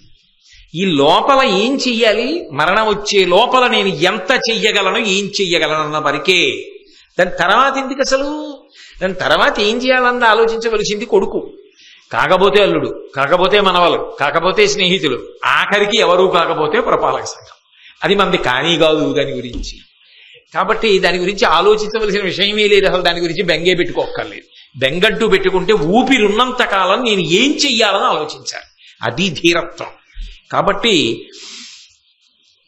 కర్ణుడు మాట్లాడితే కొన్ని కొన్ని విషయాలు ఎంత అద్భుతంగా మాట్లాడతాడండి. కాబట్టి కీర్తి విహీనుడచూ శవంబు, ఏ కీర్తి లేనివాడు, ప్రయత్నపూర్వకంగా ఏ మంచి పని చెయ్యనివాడు శవంతో సమానం. శవం చూసి కొద్దిగా దూరంగా జరిగినట్టే, ఏ కీర్తి లేదంటే అపకీర్తి ఒకవేళ ఉంటే వాడిని చూసి దూరంగా బోరు, రావణాసురుని తీసి దగ్గరికి వెళ్తారా ఎవరన్నా. కాబట్టి దుష్కీర్తను ఎల్లచేటులను గిట్టి హరించుననండే. అన్ని ఉపద్రవాలు ఎందుకు వస్తాయంటే అపకీర్తి వల్ల వస్తాయి. అపకీర్తి సంపాదించాడంటే దాని అర్థం ఏంటి? లోకాన్ని బాధపెట్టాడనేనా? లోకానికి మంచి చేసిన వాడు బతికుండాలని ఎలా కోరుకుంటారో అలా అదే పనిగా అందరినీ బాధ పెడుతుంటే ఏమంటారు? ఇంత చంపేస్తున్నాడు అందరినీ బా అని 10 మంది నమస్కారాలు పెడితే వాడికి కీడు వస్తుందా రాదా? నేను నోటితో అండం ఎందుకు ఇంకా మిగిలిన విషయాలు. అందరూ లోకం నింద చేసేసింది అనుకోండి, వాడికి కీడు వస్తుంది. అన్ని కీడులకు మూలం అపకీర్తి, అన్ని సుఖాలకి మూలం కీర్తి. కాబట్టి కీర్తి కోసం మనిషి బ్రతకాలి, కీర్తి కోసం చచ్చిపోతాను తప్ప కీర్తిని వదిలి బతికుండడానికి నేను ఇష్టపడిన, అందుకు ఇచ్చేస్తా కవచకుండలా. అది సిద్ధాంతం. కర్ణుడు చేసింది ఏమిటిదా అంటే, నా సూర్యభగవానుడా మీరే వచ్చి చెప్పినా నేను మాత్రం కవచకుండలాల కోసం అని చెప్పి కీర్తిని వదిలిపెట్టడానికి సిద్ధంగా లేను. కాబట్టి అటువంటి కీర్తి ఏది ఉందో అది మనిషి ప్రయత్నపూర్వకంగా సంపాదించి నిలబెట్టుకోవాలని తొల్లి భక్తార్తిహరుండునా వరగు అంబుజసూతి జగద్ధితంబుగన్. సృష్టికర్త అయినటువంటి చతుర్ముఖ బ్రహ్మగారే ఒకానొకప్పుడు లోకములన్నిటికీ కూడా దీన్ని గొప్ప విశేషంగా చెప్పలేదా? కాబట్టి నేను కీర్తితో ఉండడానికే ఇష్టపడతాను. అంతేకాదు, నేను ప్రయత్నపూర్వకంగా చేసుకున్నటువంటి ప్రతిజ్ఞలు కొన్ని ఉన్నాయి, ఆ ప్రతిజ్ఞ అతిక్రమించను. అది నిజంగా క్రమశిక్షణ. కొంతమందికి జీవితంలో క్రమశిక్షణ ఉంటుంది, వాళ్ళు అలా పెట్టుకుంటారు. ఏది యామనివ్వండి, జీతం వచ్చిన తరువాత ఒక 500 రూపాయలు తీసి పక్కన ఒక డబ్బాలో పెట్టేస్తా. అది కొంత అయ్యాక ఏదో ఒక మంచి పనికి వెచ్చించి ఖర్చు పెట్టేస్తా. మంచి పని అంటే ఇంట్లో కుర్చీ కొనుక్కోవడానికి కాదు, ఎవరికో ఎక్కడో ఏదో అవసరం నేనున్నాను అని ఆదుకోవడానికి ఖర్చు పెట్టేస్తాను. నా సంపాదనలో ప్రతి నెల ఒక 500 రూపాయలు నాది కాదు. అది ఒక 5,000 అయిన తరువాత అవసరంలో ఉన్నాడని నా మనసు నమ్మేటట్టుగా ఎవడు కనబడతాడో వాడికి ఇచ్చేస్తాను. అది నేను సమాజము కొరకు, తద్వారా నా జీవుడి అభ్యున్నత కొరకు నేను సంపాదిస్తున్నది అని. అది క్రమశిక్షణ. అసలు అటువంటి సంకల్పం రావడం గొప్ప. వచ్చిన తరువాత ఏ కారణం చేతనో ఒక నెలలో ఆదాయ పన్ను బాగా కోసేసేయడం వల్ల జీతం చిక్కిపోయింది, ఈ ఒక్క నెల 500 పెట్టడం కుదరదు అనడం. 2 ఆధరవులకి బదులు 1 ఆధరవే తింటాను తప్ప 500 పెట్టడం మాత్రం మానను అని అలాగే పెట్టేస్తాడు. అది క్రమశిక్షణ. ఎందుకనంటే అన్నిటికన్నా జీవితంలో గొప్ప విషయం ఏంటంటే ఒక మంచి సంకల్పం కలగడం. అది ఎట్టి పరిస్థితుల్లోనూ కాదనడానికి వీల్లేదు. మంచి సంకల్పం కలగడమే గొప్ప. అయితే సంకల్పం ఒక్కటే మిగిలిపోయి దానికోసం ప్రయత్నం మాత్రం అడుగంటిపోయింది అనుకోండి, నవ్వుల పాలైపోతాడు. నేనేదో అవ్వాలని ఓ కోరిక ఉండడం గొప్ప. నేను ఓ డాక్టర్ని అవ్వాలి, మంచిది. నేను ఐఏఎస్ చదువుకోవాలి, చాలా మంచిది. నేను మంచి ఇంజనీర్ అవ్వాలి, మంచిది. ఉండి తీరాలి. ఆశయం ఉండకూడదని ఎవ్వరన్నారు. ఆశయం ఉండాలి. ఆశయంతో పాటుగా ఏముండాలంటే దానికి కట్టుబడి బ్రతకగలిగినటువంటి క్రమశిక్షణ ఉండాలి. ధృతి, పట్టుదల. నేను అలా ఉంటా, ఏది ఏమని నేను దానికోసం నిలబడతా. అంతేగాని ఇవాళ అని రేపటికి విసుగు రాకూడదు. ఇవి అంటే నాబోటి వాడి విషయంలో ఉన్నావు కాబట్టి ఇది బాగా చెప్పగలుగుతున్నాను. చిన్న చిన్న విషయాల్లో ప్రతిజ్ఞ చేస్తాడు, ఆ తర్వాత అది బరువు అయిపోతుంది.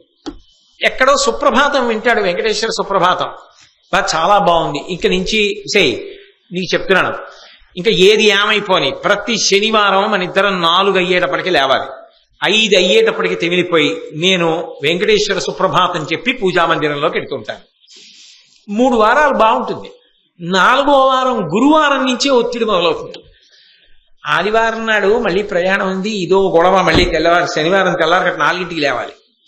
బయట మబ్బేసింది అనుకోండి, వాన పడుతోంది, కాస్త చల్లగా ఉంది, పడుకుందాం అంటే తెల్లారగట్ట లేవాలి. కరెంట్ ఉంటుందో ఉండదో, 4ంటికి లేస్తాను, సుప్రభాతం పాడతానని అలోటు పెట్టుకున్నాను. ఆయన అనకపోయినా చటుక్కున నేస్తారు, ఆలోచించరు. 4ంటికి ప్రతి శనివారం లేచిపోతాను. సాధ్యమా? 3 వారాలు సుప్రభాతం పాడేటప్పటికి 4వ వారం శనివారం పాడవలసిన సుప్రభాతానికి బుధవారం నుంచి ఒత్తిడా అంటే బరువైంది. పని బరువు అవ్వకూడదు, పని సంతోషాన్ని కలిగించాలి. నువ్వు ఏది చేస్తున్నావో అది రేపు చేయడానికి సంతోషం ఉండాలి, ఎల్లుండి చేయడానికి సంతోషం ఉండాలి, ఆ తర్వాత చేయడానికి సంతోషం ఉండాలి. అది అధర్మం మాత్రం కాకుండా ఉండాలి. మీరు చెప్పినట్టు సంతోషంగానే చేస్తున్నానండి అని చెప్పి చెయ్యకూడనివి చెయ్యమని కాదు. చెయ్యవలసిన వాటి విషయంలో సంకల్పం ఎంత గొప్పదో అది చెయ్యడానికి చేసే ప్రయత్నంలో సంతోషాన్ని పొందడం అంత గొప్పగా ఉండాలి. పుస్తకం చదవడం అంత సంతోషంగా ఉండాలి. అబ్బా చదవాలని తలకొట్టుకు చదవకూడదు. అబ్బా నా అదృష్టం చదువుతున్నానని చదవాలి. నా అదృష్టం పూజ చేస్తున్నానని చెయ్యాలి, నా అదృష్టం భోజనం చేస్తున్నానని చెయ్యాలి, నా అదృష్టం ప్రవచనం చేస్తున్నానని చెయ్యాలి.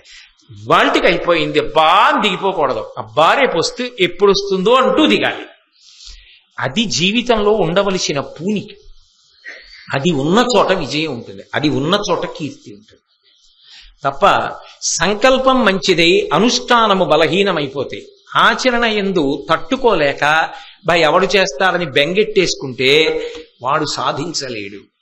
చెయ్యడంలో సంతోషంతో దానికోసం సాధన చేసిన వాడెవడో వాడే కృతకృత్యుడై కీర్తిని సంపాదించి చాలా మందికి ఆదర్శప్రాయుడవుతాడు.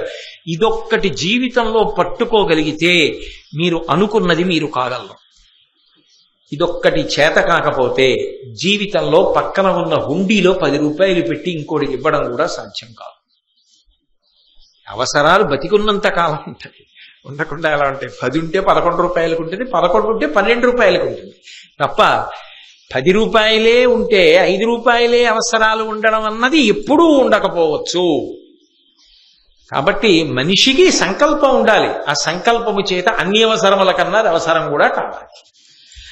సరే, అందుకని నాకు కొన్ని ప్రతిజ్ఞలున్నాయి, ఒకటి కాదు. ఆయన నిజంగా ఆచరించాడు అంటే కర్ణుడు ఎంత గొప్పవాడు అని చెప్పడానికి నేను ఇంత నేపథ్యం చెప్పా. ఒక సుప్రభాతం పఠిస్తానని నాలాంటి వాడు ప్రతిజ్ఞ పెట్టుకుంటేనే వేళ్లు విరిస్తే 3 వారాల తర్వాత ఇన్నిటికీ చెయ్యడానికి కవచకుండలాలు ఎత్తుకుపోవడానికి ఎవడో వస్తున్నాడన్నా కూడా ఇచ్చేస్తాను తప్పన నేను ప్రతిజ్ఞ మాత్రం మా అన్న అన్నాడంటే కర్ణుడు మామూలు మనిషి అండి. ఎంత గొప్పవాడు! అంత గొప్పవాడి గురించి చెప్పడం నాకెంత సంతోషం, వినడం మీకెంత సంతోషం. అందుకు కదా చెప్పుకుంటున్నాం. అలా బ్రతకగలగాలి మనిషి, అది దీక్ష అని ఆయన అన్నాడు. ఒకటి కాదు సూర్య భగవానుడా, ఇంకా చాలా ఉన్నాయి, నాకు విను ఒక్కసారి చెప్తాను అని చెప్తున్నాడు. ఎప్పుడైనా నిన్నని చెప్పాను, ఇంతగా చెప్పేది ఆయన దానం చేసే వేళ ఒకటి ఉంటుంది. ఆ వేళలో ఏ బ్రాహ్మణుడు వచ్చినా నా శక్తి వంచన లేకుండా దానం చేస్తా. అడిగినవన్నీ తెచ్చి ఇచ్చేస్తానని కాదు. అయ్యా ఓ పంచల్ చాప ఇవ్వండి అంటే 3 ఉంటే ఒకటి ఇచ్చేస్తా, ఎందుకంటే ఒంటి మీద ఒకటి దండం మీద ఒకటి చాలు కదా అని ఇచ్చేస్తా. 2 ఉంటే ఏమో ఒకటి ఇచ్చేసి ఒక్కదాంతో ఉండడానికి అనుమానపడి అప్పుడు ఏమైనా దానికి ప్రత్యామ్నాయం ఆలోచిస్తానేమో. అప్పుడు ఏదో అయ్యా ఇదిగో ఇది ఉంచుకోండి మీ దగ్గర అని ఇంకేమైనా మార్గం చూపిస్తానేమో, నా దగ్గర ఉన్న ద్రవ్యం ఇవ్వడమో ఏదో చేస్తానేమో. శక్తి వంచన లేకుండా ఆ సమయంలో వచ్చిన వారికి దానం చేస్తాను. 1.